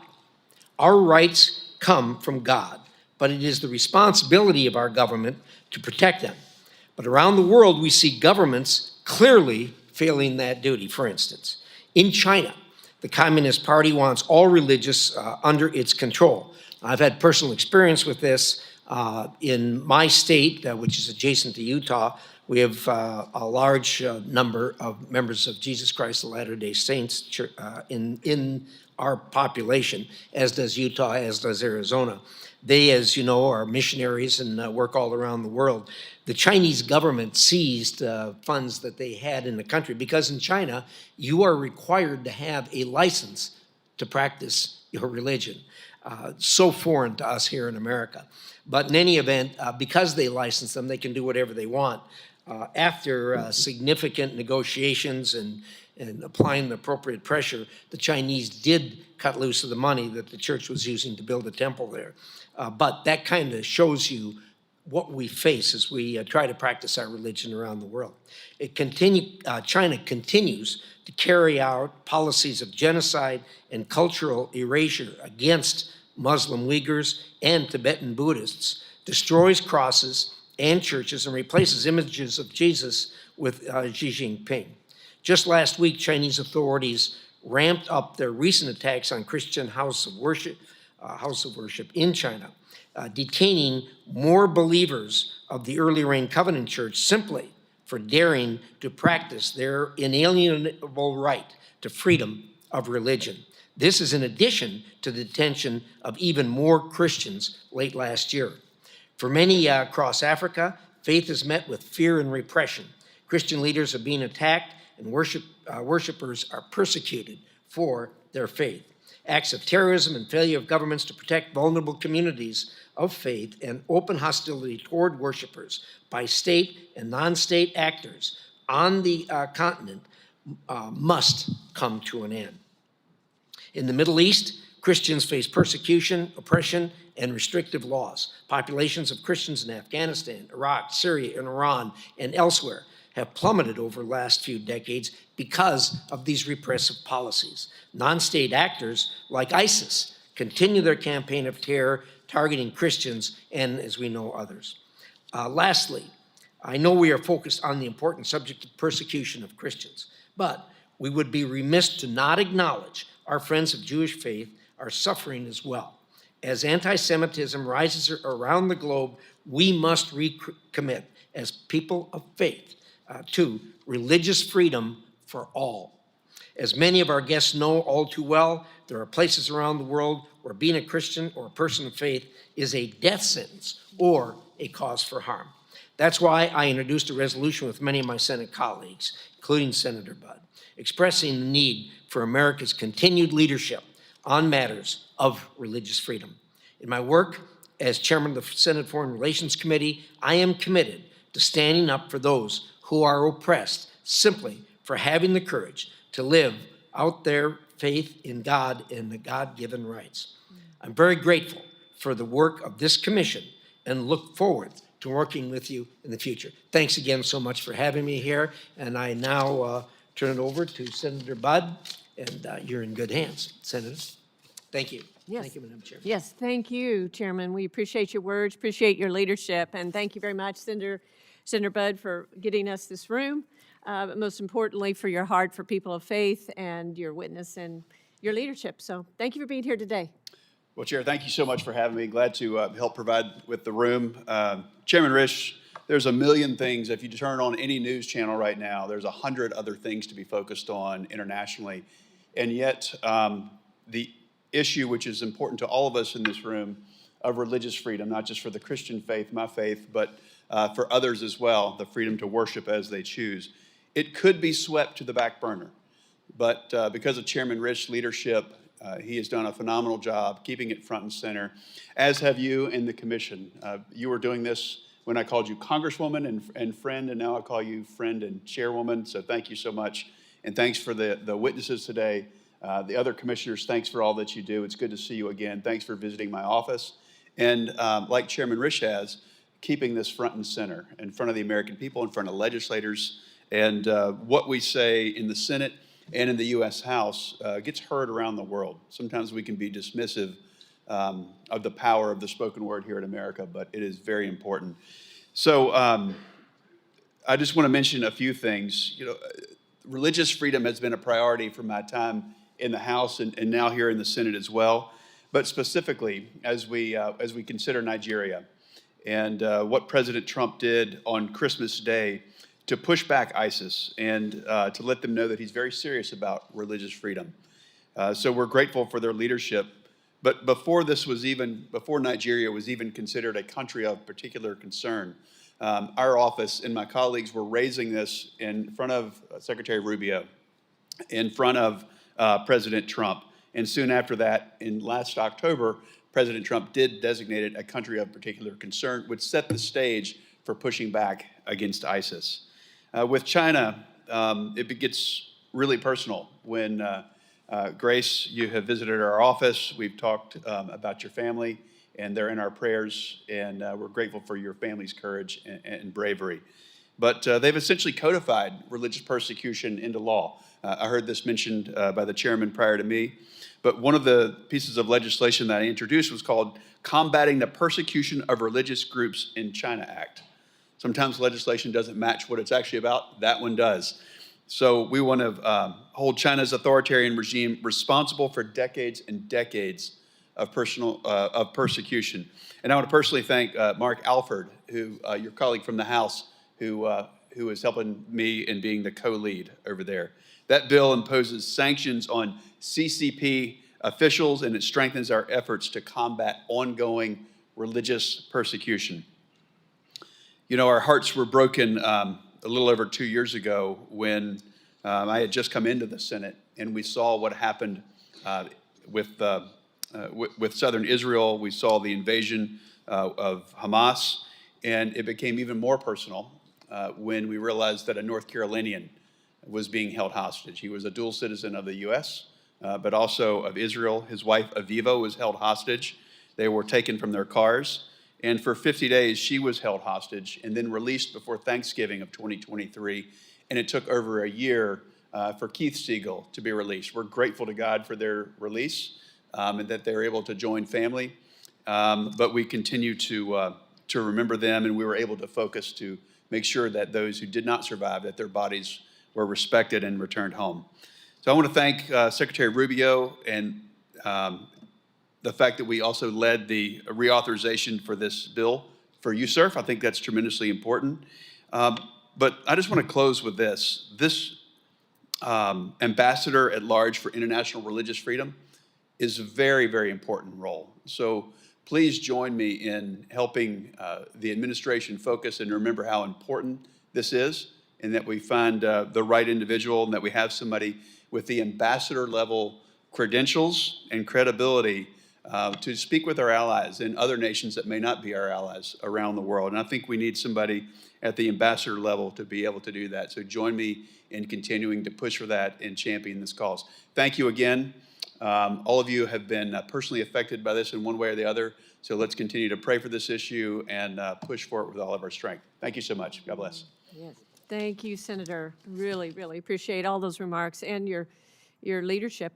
And now we have Congressman Riley Moore, who certainly has been at the forefront of these issues and has been helping develop strategy for what our country can do to help in Nigeria and other countries. And thank you for all that you're doing, for putting this front and center of your life and your service here. And thank you for being here today to share your thoughts on this topic. Thank you. And it's certainly an honor to be here today, and really appreciate y'all letting me have a couple minutes here. But it's wonderful to see so many people in this room that actually care about these issues. And thank you all so much for your bravery and your testimony here today. And thank you to the U.S. Commission here on International Religious Freedom and everything that you all do. It's so important. And I'd especially like to thank Vicki Hartzler. Unfortunately, you're not in Congress anymore. You're in a better place. Congress is a little crazy right now. Just joking.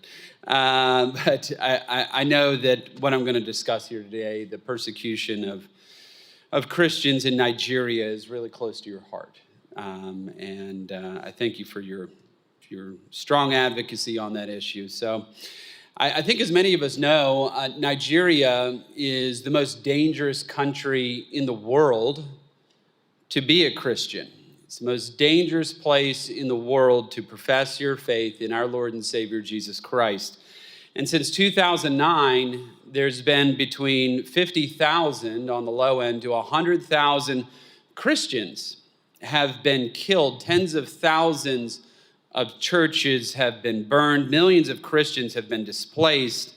In Benue State alone, there are 600,000 Christians living in IDP camps. And I know that personally because I went there last month. I was in Benue State in Nigeria and talked to a number of the IDPs when I was there.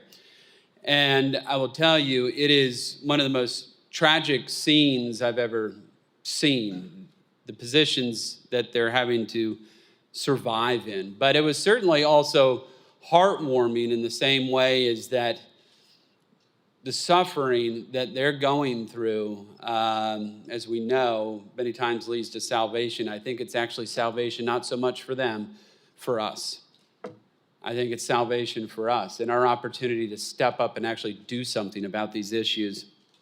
And this is why I'd been asking Secretary Marco Rubio, and I'd sent him a letter in October urging him and the administration to redesignate, and I want to put an emphasis on that, redesignate Nigeria a country of particular concern. In Trump's first term, they were designated. In Biden's term there, it was taken off. And so that redesignation of Nigeria happened on October 31st.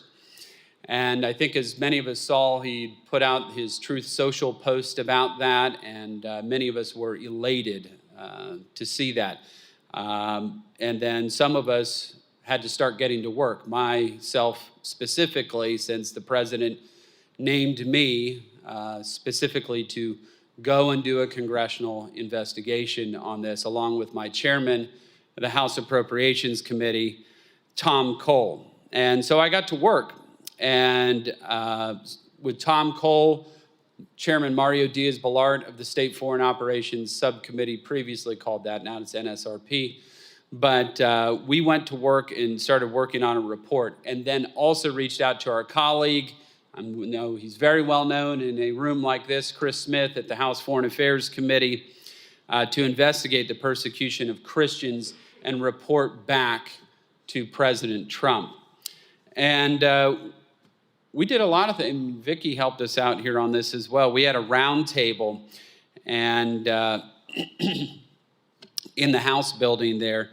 And Vicki testified at a congressional hearing to receive expert testimony. I also met with a high-level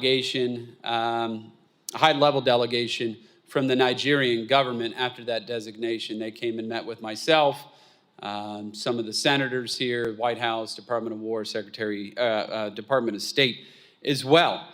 And I also wanted to see the situation firsthand, as I just mentioned, and that's why we put together this congressional delegation with Chairman Mario Diaz-Balart, myself, and others from the House Appropriations Committee to go to Nigeria. And there we saw the unfortunate, brutal reality for ourselves of what was going on. And behind every statistic is a suffering human being, made in the image and likeness of God. And I met with one woman who was forced to watch radical Muslim Fulani militants murder her husband and her 5 children right in front of her. And she escaped with her life. And she was pregnant at the time and has now since given birth to a child in an IDP camp, which is routinely, these IDP camps are routinely attacked on their own. And to those who say this is about land issue or climate change or anything like that, what in the world does an IDP camp have to do with that? It doesn't. It doesn't. It's obviously religiously motivated. Another woman I met with, she had watched her 2 children and her husband murdered and her unborn child. And she's living in an IDP camp as well. And These types of stories are the reasons, I mean, myself and my family, every day, every evening, we pray for the persecution of these Christians in Nigeria. It's just so heartbreaking. But the good news, however, is that we are seeing some positive progress in this. The Nigerian government has taken positive steps. I will give them this, that they have taken positive steps to demonstrate a willingness to work in coordination and cooperation with the United States government to address the insecurity challenges that Christians face in the country writ large. And let me give you two examples of that. One that best illustrates it is Sunday Jackson. So Sunday Jackson was an individual who was on death row for nearly 11 years, who I had been calling for his release. Then, upon meeting with the Nigerian government, I said, listen, this will be a confidence building measure for us if you want to establish a relationship in between us to help address your insecurity issues that you have in your country. And the Nigerians actually listened. And Sunday was pardoned right before Christmas. He had a child he'd never even met and got to spend his first Christmas with that child. And he's released and he's free now. He's certainly not necessarily safe, but I do want to thank the Nigerian government for doing the right thing in terms of listening to our concerns. And I will say that does make us feel better about this cooperation and coordination that we're going to move forward with the Nigerian government and the hashing out of the strategic security framework in between our two countries to address this. And then the second one was the bombing that we saw, 12 Tomahawk cruise missiles on Christmas Day. It's important to point out that this was not done unilaterally. This was done with the Nigerian government. And that in itself was another confidence building measure, I think, for me and my colleagues who continue to talk with them routinely about these issues. But more, however, must be done.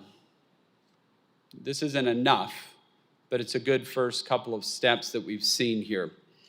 And my colleagues and I will soon, this month, we're going to brief the White House on our investigation's findings and provide the president with a series of options to help protect our brothers and sisters in Christ. I'm grateful for President Trump's steadfast leadership on this issue. And I look forward to continue to work with him to defend the persecuted. And I'll close with this thought. And this is just the way I feel about these issues. Look, the United States is a Christian nation. It is.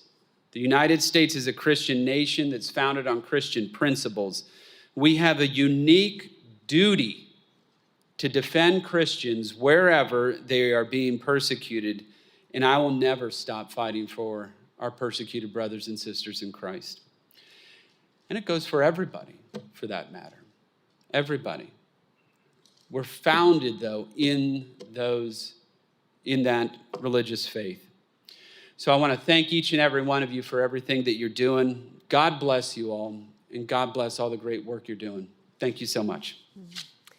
Thank you, Congressman. Your leadership is just so encouraging, and we appreciate you working with the White House and look forward to continued steps that are going to be taken to help the persecuted. So thank you for working with us and your leadership here. Thank you. Appreciate it.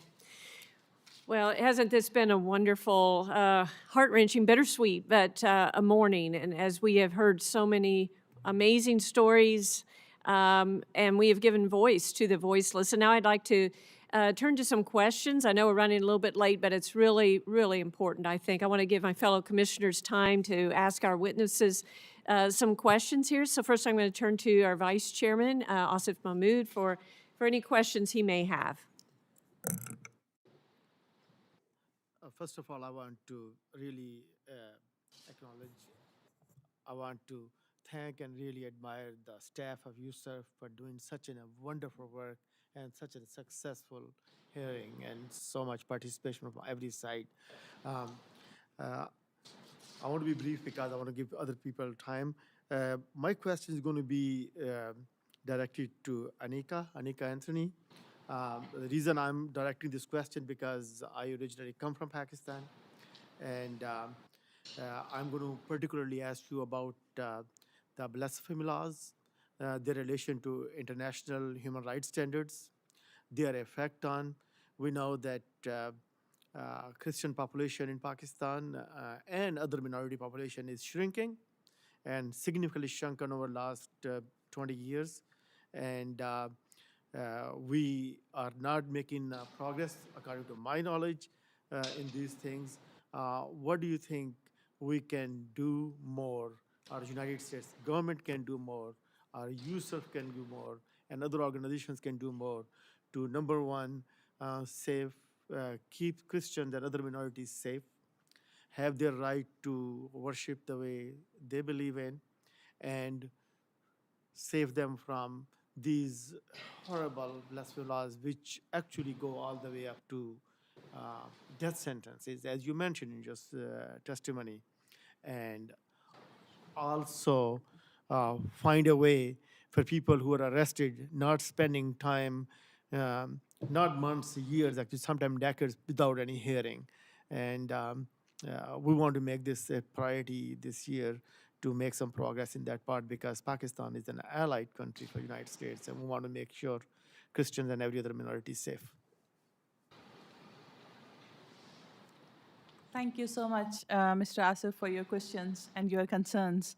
First of all, I would like to say that regarding the blasphemy laws, as you asked that what can be done, the thing that you can do very much from here, from your seat, from your chair, and from your from your platform, you can ask the government to repeal the laws, repeal the blasphemy laws, because it's very much it's important to understand that blasphemy laws are the laws that are created just to persecute people, right? You don't have to produce the witnesses, you don't have to produce anything, you just have to accuse somebody of a blasphemy. So these laws can be repealed. It's just the pressure of Islamic organizations and Islamic, the fundamental organizations that this cannot be done until now. So if an international pressure is created on the government of Pakistan to repeal the laws or at least to amend the laws, it will it will change a lot of things. Amendment as in the credibility, and if the burden of proof lies on the party, and if something is not proved, and then they will be punished otherwise, then it will create a lot of progress, and the blasphemy laws will be decreased because there is no accountability. If a person is accused of blasphemy and he spends 10 years in the jail and then afterwards he's released, who is accountable for 10 years? There are many cases, like in the case of Ramsha, an 11 years old girl in Islamabad. The Imam Masjid, he burnt the Holy Quran himself, and he accused her of doing that. Later on, it was proved, and he gave an interview to a newspaper, and that was recorded, that he did that himself, but there was no accountability. So, that's what I mean, that if a person who is accusing is get accountable for his actions, then I think it will change a lot of things. Thank you. Do you have any other questions you'd like to ask right now, Vice Chair? I think I will pass on to other commissioners Very good. because they haven't had much chance to. Yes, thank you. Okay, we'll turn to Commissioner Maureen Ferguson. I'd just like to reiterate again our thanks. As Congressman Moore said, behind every statistic is a human being. And, in Washington, we really tend to focus on the statistics and the policy research and all the legal jargon of CPC designation and SWL and EPC. But all of our work is fueled on your stories and your personal testimony. So it was just so moving to hear from all of you today. And to move into my question, one of the things that really struck me in listening to you and that I would love to hear a little bit more about is the impact of religious persecution on children. We heard from you, Dr. Dolly, about how women and girls bear the brunt.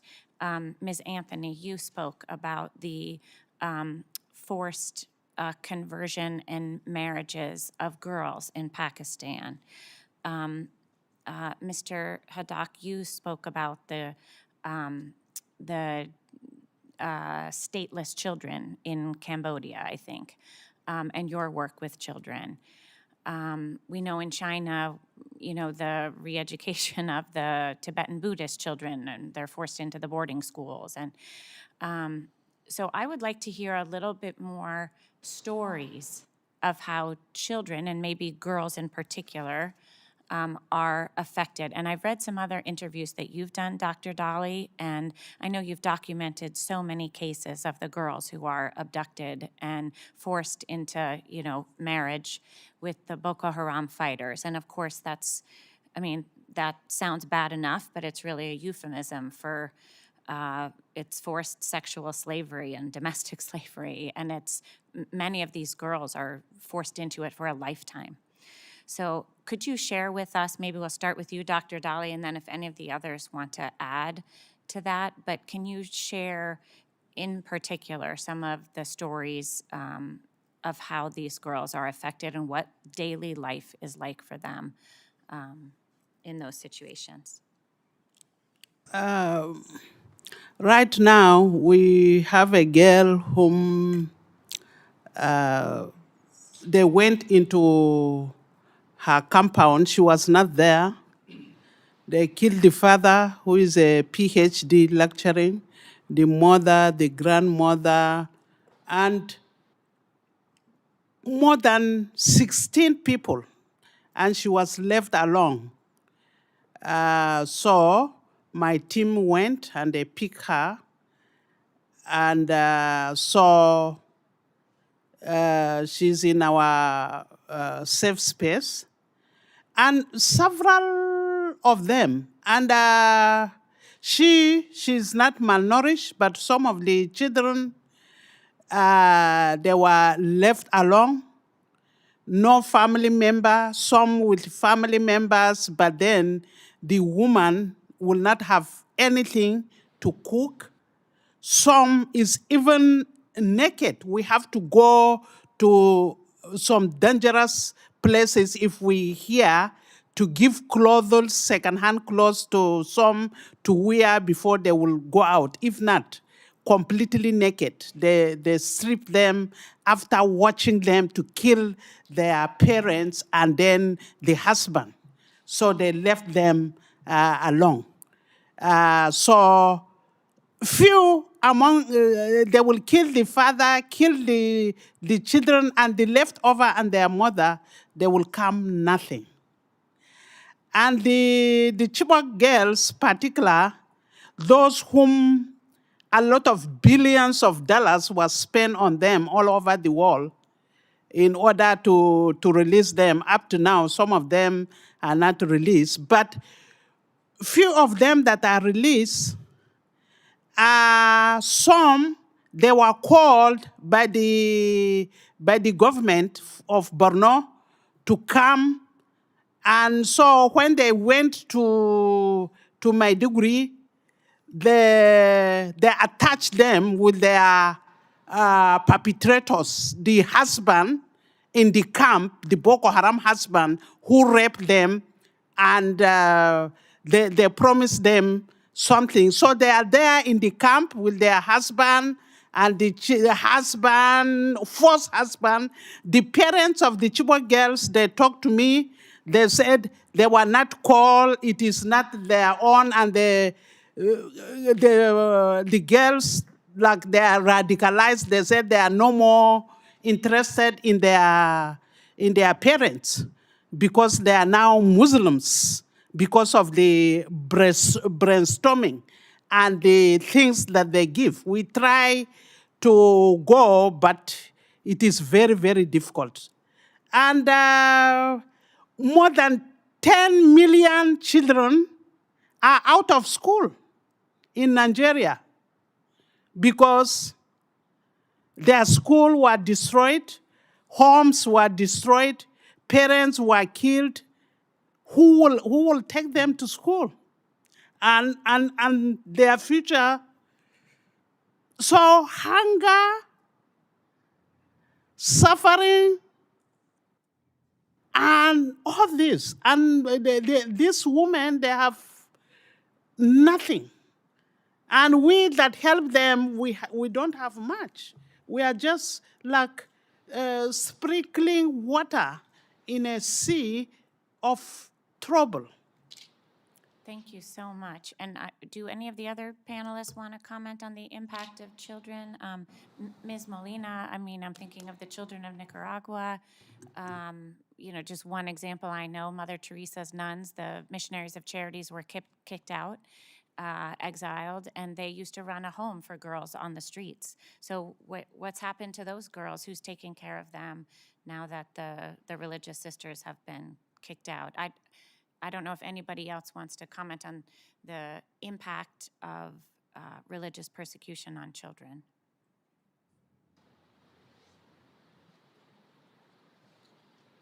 If Grace, while you're translating, Grace, would you like to just add something? Well, Yes, thank you so much. First of all, I just wanted to say that in China, especially for Christians and many other of the 5 recognized religions, anyone under the age of 18 is not allowed to attend any of the services.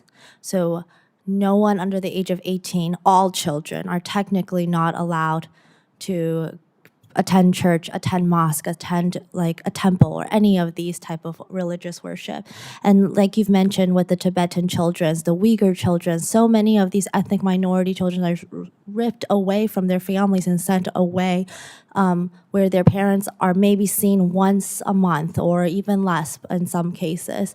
And even more insidious than that is that many of these schools, even for the majority, like Han majority, they are indoctrinated and they are taught to think that religion is backwards or evil or whatever, and these kids are sent back almost as like an agent of a spy, like where they are forced to spy on your parents. Like, are they going to churches? Are they like having books or documents and things that they are in their houses, and a congressman had mentioned that they codified religious persecution in their laws. In some ways, they are sanitizing a lot of these horrendous actions where they're tearing apart families, and we're not able to see that because it's so hidden.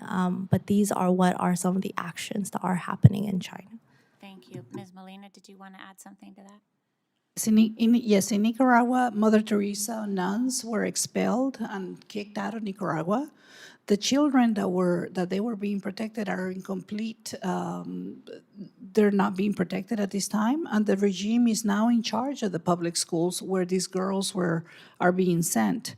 The Nicaraguan schools, the public schools, the children are indoctrinated to end the generational continuation of Christianism. Nicaraguan government is an atheist and communist state, so they want to end the Christianity faith that these children had with the mothers, nuns from St. Teresa. Thank you so much. Did you want to add something? I want to make sure I leave time for the other commissioners. Yes, I will add very quickly about the children. I was talking about the girls who are converted forcefully. They are of very tender age, like Are 10 what, years. did you say? They are of very tender age, like 10 years, 12 years, 13 years. Wow. And once they are abducted, they are converted to Islam, and then they are forced into marriage with the men of much older ages. Some of them survive, some of them don't. There are very few number, like 1% of girls who are lucky enough to come back to their families. Otherwise, our legal system, our court system, they do not encourage, they do not let the girls to come back to their families. One, because they got married, and the main reason is that they have converted to Islam. And they are kids, they don't know that what is the religion and what they are saying and what they are doing. They are just presumed that they are converted, and so they have to spend their whole life with the Muslim man in his household as a slave. So these little girls, they are of very tender age to give birth to the children. So some of them survive and some don't. So it's a very complicated system for the children, for the child girls in Pakistan, and even not even the girls, for the boys as well. When the boys are abducted, they sent to the training camps to do jihad in Kashmir and in other regions. Gede, did you want to share something about Yeah. Eritrea? Yes, yeah, this is very interesting question for me. So my friend helped me with the translation, so I could express my thought clearly. Yes. Can you speak up a little bit? Thank you. Yeah, my first ኣብ ዝሓለፈ ዓመታት እቲ ቀንዲ ንዓበይቲ ጥራይ ደይኮነ ንንኣሽቱ ክርስቲያናት ናይሆም ሳኽር እቲ ዝኸፍአ ህይወት ምዃኑ እየ ክገልጽ ዝደሊ When in the past several years in Eritrea, it was not only difficult for adults, but it was also extremely difficult for minors. ምክንያቱ ኣብዚ ሕጂ እዋን ትሕቲ ዕድመ ቆልዑት ኣብ ቤት ማእሰርቲ ከም ዘለዉ ይፈልጥ እየ At this moment, I am aware that there are minors who are incarcerated along with their parents. ብተወሳኺ ኣብ ቤት ማእሰርቲ ዝኣተው ስድራ ቤቶም ንነዊሕ ዓመታት ልዕሊ 13 ዓመታት ሓንቲ ኣደ ምስ ደቃ ዘይተራኸበት እውን ኣላ I know also one mother who has been in prison for 13 years, and she has not seen her younger ones, her children, for that many years. እሱ ከይኣክል እቶም ደቃም እውን ኣብ ቤት ትምህርቲ ክመሃሩ እውን ኣይፍቀደሎምኒ ምክንያቱ ናይ ሃዋም ሰኻኽር ስለ ዝኾኑ ካብ ቤት ትምህርቲ ብዙሓት ቆልዑት እዮም ኣብዚ ሕጂ እዋን ዝስገጉ ደለዉ And to add to that as well, kids were not who had incarcerated parents or in prison, their kids are not allowed to go to a regular school as a result. ስለዚ ናይ ሃዋም ሰኻኽር ኣብ ኤርትራ ደለዉ ነቶም ዓበይቲ ጥራይ ደይኮኑ ዋላ እውን እቶም ትሕቲ ዕድመ ቆልዑት እውን ካብ ግዜ ናብ ግዜ ንዕኦም እውን ኣሸጋሪ ኩነታት እንዳኾነ ይኸይድ ከም ዘሎ በዚ ኣጋጣሚ ክነግረኩም ፈቱ So in this opportunity, I would like to express that even minors have been affected by the challenges against Jehovah's Witnesses in Eritrea, and it has been difficult for them in the past several years. Good. Thank you for sharing that. And now I'll turn to Commissioner Mohammed El Sanusi for any questions he may have. Well, thank you so much. Thank you, Chair Hassler, and thank you to you. Our witnesses we're really grateful for your witness. Also want to thank you for your bravery as well as courage and testimony. So thank you so much. A couple of questions I have for you, Dr. Dali. Nigeria is in the news, and Nigeria is an important country in Africa. And that's why addressing the situation in Nigeria is really very important, because it's reflect in the entire Africa. Just knowing Nigeria.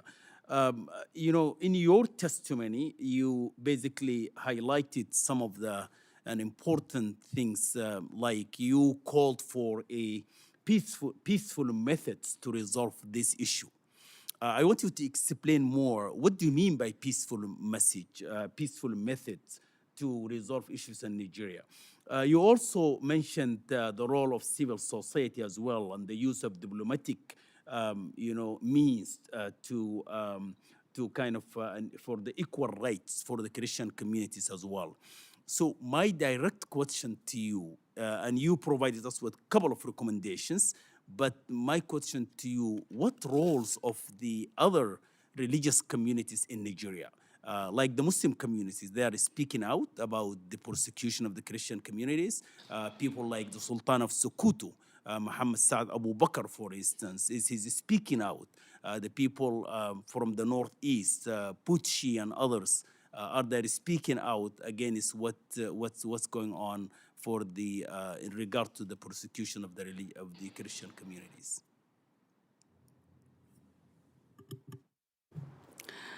The peaceful way that I refer to is not like continue bombing, because bombing scared the community. You cannot bomb these terrorists. Maybe if it is Zambeza, there are a lot of people that are not in Zambeza, and in that forest that the US bombed, there are some communities there that a lot of people are affected and they are scared, and they are even they took some of the pieces, selling it for food, and because they are really devastated by the violence, and the bomb scared them to death. A lot of them are not in their right senses after that bomb. So I don't want the one that we will do dialogue and calling them, but the peaceful way that I want is there are some sympathizers, as you name, and several people know. There are some sponsors. There are some that are really aiding those terrorists and encouraging them to continue. So if US will help to Nigerian government to fish out those things and to those who are perpetrators, then peace will reign. My husband, when he was a UN president, he went to Jonathan during that time to talk on what is happening, because our church is in the Northeast, and all our churches, more than 1,000 and 8,000 people were killed and all this, because we were among them. So he spoke, and Jonathan said, my government is infiltrated with all these people. If you talk of Boko Haram, maybe one of the supporters are there in the government. So if US will, and you have a lot of intelligence, you are the best among the world, you can face them out, and Nigeria will be at peace.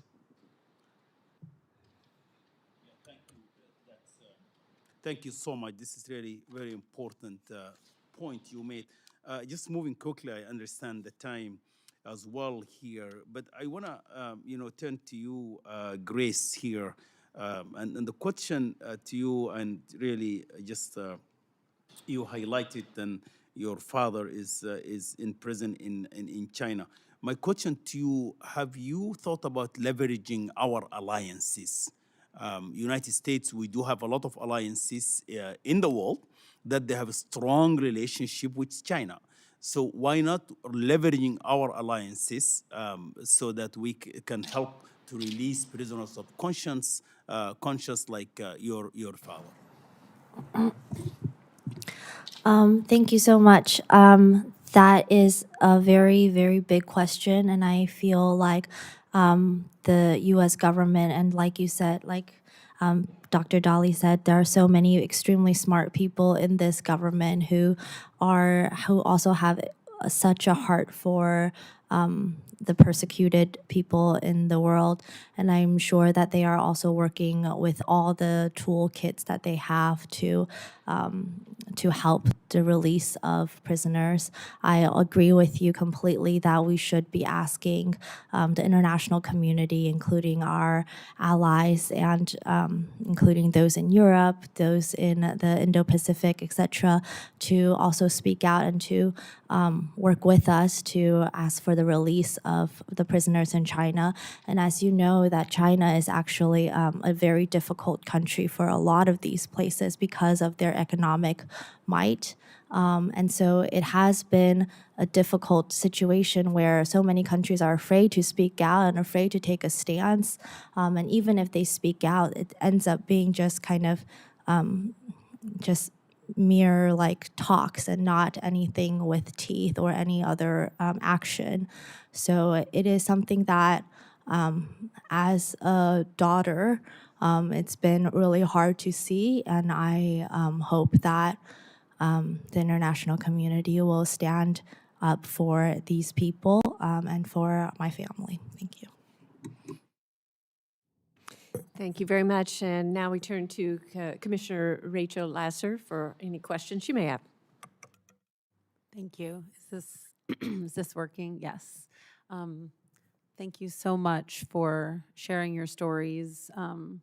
I'm so sorry for what's happened to you and your fathers and your sons and family and friends, and I appreciate the work that you've all put into this and the way you've made, made lemonade from lemons. I have two questions. One is similar to Mohammed's, but I wanted to know why it's important for, well, firstly, I should say that I'm Jewish, and I'm Jewish. I fight every day for religious freedom in this country, and now I have the honor of doing it overseas. And I wanted to know why you all feel it's important for non-Christians to be fighting for the rights of Christians, and relatedly, whether you feel it's equally important for Christians to be fighting for the freedom of religious minorities and even non-believers, and why that is. So that's my first question. I have just one more after that. Yeah, go ahead. It's good for non-Christian to be fighting. In my report, I said the Muslims suffered. And among those women whom we serve and people, there are a lot of Muslims whom the Boko Haram surrounded their churches, their mosques, and saying that we want to do hubuwa or what did they call, and they deceived them. When they went into the church, in the mosques, they surrounded the mosques and killed everyone in the mosques. A woman, a widow, her 7 children were killed, including, and then her husband. And there are a lot of Muslims like that that really suffered because those extremist ideology, they did not accept. And the traditional worshippers too. So it's good to fight for the right of all because we want everyone to live in peace. 75% of my family are Muslims. And we do wedding together. They go to church when my children are wedding, and I go to their places. When Imam is going to wed, I go and attend. So we mingle together, living in peace. So we want peaceful world. Does anyone else want to comment? Yep, so I see, yep, Anikwa. Yeah, thank you. It is a very important question that why should everyone fight for the justice and fight for religious freedom? But the thing is, a persecution, when somebody is persecuted, it is for, the pain is the same. It is not like that pain is more for Christians and less for the Muslims or less for Hindus. For example, in Pakistan, when we talk about the forced conversions and forced marriages, it is not only for the Christians, it is for the Hindus as well. The Hindu girls are also abducted, they are also converted forcefully, and they are also forced into marriages. So that doesn't mean that only the Christians feel more pain and the Hindu parents don't feel any pain. So pain is equal for everyone. So I think that, in my opinion, all kind of persecution should be stopped, and every religion should live in peace. Thank you. Thank you.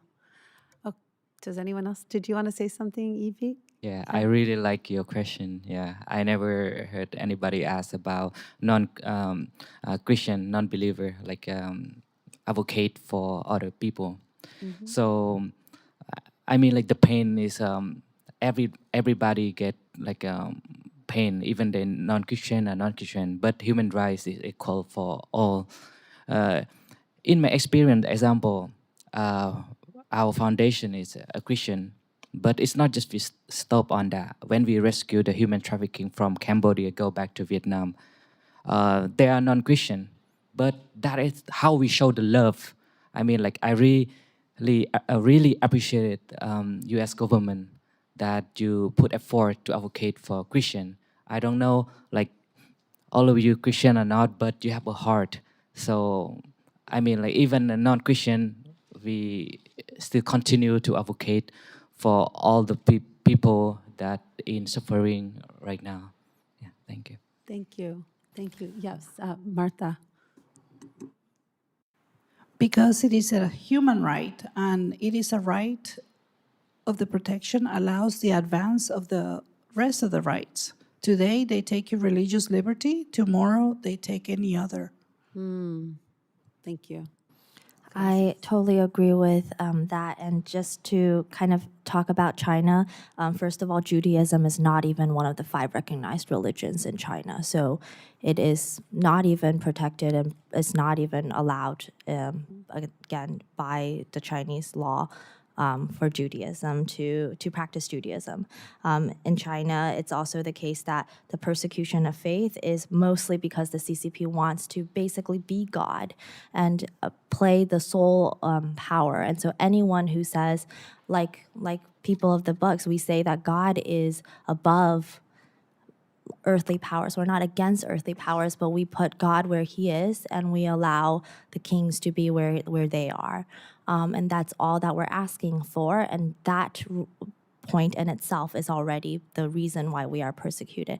And just like what many of our panelists said, when this is such an integral part of what it means to be a person and what we so intimately what we believe in is what we're being persecuted for, then all other rights are also not protected. You know, in America, our founders were really wise, and it's interesting that you all are here to testify to the persecution of Christians around the world, which is a very serious problem. And our founders saw that in America, there were many persecuted Christians, even in our colonies, who were the wrong kind of Christian. And so they set up our country to have complete freedom no matter what you believe. You can change your belief, you cannot believe, you can, right, for all of us, because they wanted to keep the peace, you know, and they saw the violence. And I'm just so sorry. I guess my last question, Grace, was for you, and maybe then I'll turn it back to you, Chair Hartzler. Do you see that America's commitment to defending religious freedom around the world gives us a competitive advantage over countries like China that don't defend religious freedom and, in fact, have antagonistic policies towards it?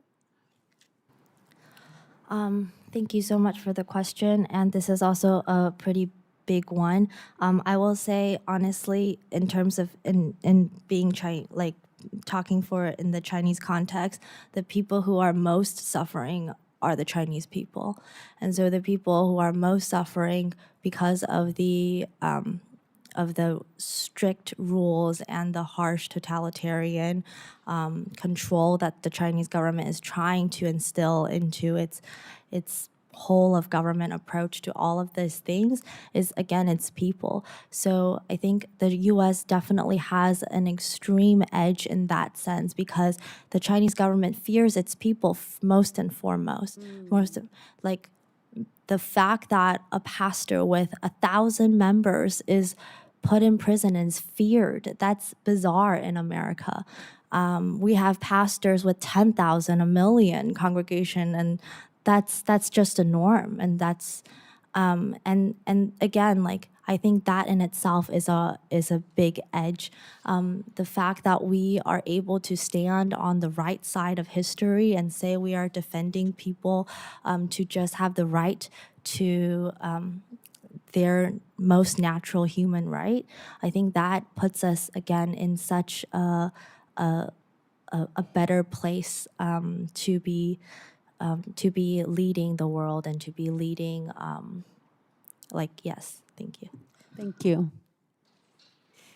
Thank you, Commissioner, and thank you to each one of you. I guess I have a quick, maybe, I don't know, follow-up question, but very important. We make recommendations to members of Congress, to the President on what we can do through our foreign policy to help advance these religious freedom. And so I'd like to go down and have each one of you give one, if you want to give more, fine, but one specific recommendation of how our government could help your country expand religious freedom. What would that be? Would it be sanctioning them? Military action, I don't think that's be it, but anyway, sanctioning individuals, withholding foreign aid, speaking up for them, speeches, I don't know. You know, we're looking for tangible things that we can take to Congress and say, hey, do this to help the Christians in Vietnam or the Christians, you know, whatever. So I know you haven't had time much to think of it, but Nagaya, I'll start with you. What specifically could the United States do to help the situation there in Eritrea? እቲ ኩነታት ኣብ ኤርትራ ካብ ግዜ ናብ ግዜ እናኸፍአ እናቐፀለ ይኸይድ ስለ ዘሎ ብፍላይ ኣብ ልዕሊ ናይ ሃምሳኻኽር ክርስቲያናት ናይ ሃምሳኻኽር ዘሎ ሽግራት As we know, the conditions in Eritrea are going from bad to worse from time to time, over time, especially with regards to Jehovah's Witnesses. ብፍላይ ኣብ ዝሓለፈ ዓመት ጥራይ ብዙሓት ኣብ ቤት ማእሰር ተኣትዮም ኣለዉ Especially only in the last few years alone, a lot of witnesses have been imprisoned. ስለዚ ምናልባሽ ግዜ እንዳቐፀለ ኸይድ ከሎ ክንደዮም ብሕጂ ኸ ከኣትዉ ኣብ ናይ ሃምሳኻኽር ትፍለጥ ነገር የለን So I wonder, given the time, more and more witnesses, Jehovah's Witnesses, might continue to be imprisoned. So we don't know about that. So please help secure the release of our friends who are suffering in prison. So this is my message to all of you. Could you repeat that, please, for him? ናተይ መልእኽቲ ካብ ግዜ ናብ ግዜ ብዙሓት ኣብ ቤት ማእሰርቲ ይኣትዉ ስለ ዘለዉ ንዕኦም ንምፍታሕ ነቶም ወፂኦም ዘለዉ ስድራ ቤታም እውን ስራሕ ዝረኽብሉ መሰል ዝረኽብሉ ኣምልኾ ናፃነት ዝረኽብሉ ባይታ ክፍጠር በዚ ኣጋጣሚ እዚ ክሓትት ይደሊ So I respectfully ask the Commission to please help facilitate the release of these prisoners who are currently in prison, and also for better conditions so that they could regain a freedom of worship. Great, thank you so much. Ivik? Thank you very much. I really want U.S. government really put pressure on Vietnam so they can change, because they also member of the international, but they're not doing anything what they agree with the U.S. government, with the UN as well. So I hope that U.S. government can put pressure on them so they can release all the pastors, prisoner of conscience, and they respect indigenous rights. And also, not just only persecuted, they not only just persecute Christian domestic, but they also transnational repression.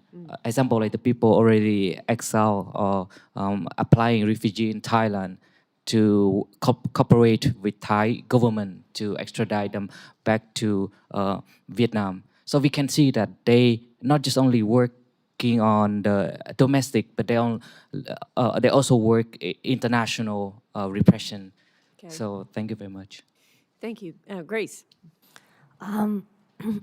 I just want to say, as a daughter, I feel like I mostly ask for the release for my family, my father, those church members.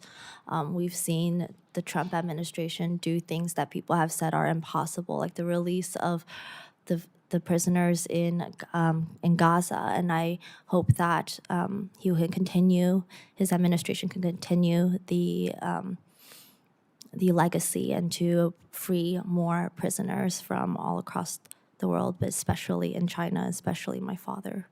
Yes, thank you. Dr. Dolly, I think you shared some ideas, but anything you want to emphasize what we can do to help? Yes, my emphasis is for the U.S. government to tax the people that are in the high level, like the president, all this, so that they will love the people, provide security for them, and then bring something that will bring peace in Nigeria. If not, what they are doing, embezzlement, taking money for themselves, providing security for themselves, and then neglect the masses, is not good. God is going to ask them, let them love the people. So if the US government will help us to tax our leaders to love people, bring security, love them, I will feel very happy. Thank you for bet. inviting me. I'm privileged. Yeah, thank you. Great words. Pastor Vincent. Thank you so much. So for me, I have three things to ask. So the first is to cancel or dismiss all legal proceedings against pastors and leaders. There are around 52, where I am in. Second is completely asking to change the law or the ordinance 0306, which is like the same law in Pakistan about blasphemy. The third thing, which is reopen all the closed churches, the 46 I'm churches. sorry, could you repeat that? Reopen the closed churches. Oh, reopen the closed Yeah, churches. Got yeah. it. Okay. Thank you. Thank you so Yes, much. Yes. Thank you, Anika. Well, I have a couple of requests or my recommendations. I would first urge to use diplomatic channels, UN forums, bilateral visits to press Pakistan to repeal the blasphemy laws and adopt and enforce a uniform minimum age for the marriage for all girls in line with the international standards. Secondly, I would recommend that U.S. Thai trade and cooperation tools to concentrate to concrete benchmarks, a moratorium or executions for blasphemy, progress towards repeal, effective protection for minorities, and enforcement for minimum age of marriage. And lastly, make human rights conditionally central to UN justice and security sector cooperation with Pakistan, with mandatory training for the judiciary and police personnel on FoRB, women and rights, children rights, and fair trial guarantees in blasphemy and forced conversion cases. Thank you. Very practical. Thank you. Marta? Les ruego que vuelvan sus ojos hacia Nicaragua. Somos un país pequeño y eso permite al régimen el control absoluto. Los cristianos estamos con miedo como cuando los discípulos de Jesús estaban atemorizados después de su asesinato. No pueden hablar ni denunciar, solo soportar en silencio la represión. Nos urge su ayuda, de lo contrario el mal avanzará hasta Estados Unidos y las medidas que hay que adoptar son más sanciones económicas a la dictadura, llevar a la justicia internacional al régimen de Daniel Ortega y Rosario Murillo y condenarlos por delitos de lesa humanidad. Ha quedado demostrado este año que sí se puede. I pray you return your eyes to Nicaragua. We're a small country and a country where the regime has the absolute of power over the Christians. We're afraid, as when the disciples of Jesus were afraid after his killing. We cannot talk or report inside Nicaragua, only withstand in silence the repression. It is with urgency that we need to stop the criminals or they will continue to advance, which will eventually reach us in the United States. The measures that must be taken need to be more aggressive. Sanction the army, impose direct economic sanctions, bring Daniel Ortega and Rosario Murillo and their collaborators before international justice and prosecute them for crimes against humanity. This year has proven that it is possible. Excellent. Thank you so much for not only sharing your stories, but also giving your expert advice to us on what we can advocate for to help, because we all have the singular goal here of stopping the persecution of people of faith. And thank you for your courageous leadership. I want to thank everyone here in the audience who cares about this issue for being here today, and that includes those online who are watching. We will have this hearing on our website, USCIRF, USCIRF.gov, and so we encourage you to push that out so that others may hear the messages that were heard today, and we can spread the message. But I want to thank the staff for their wonderful work here today, my fellow commissioners, members of Congress who are here also. And so today we will close the hearing. Thank you very much.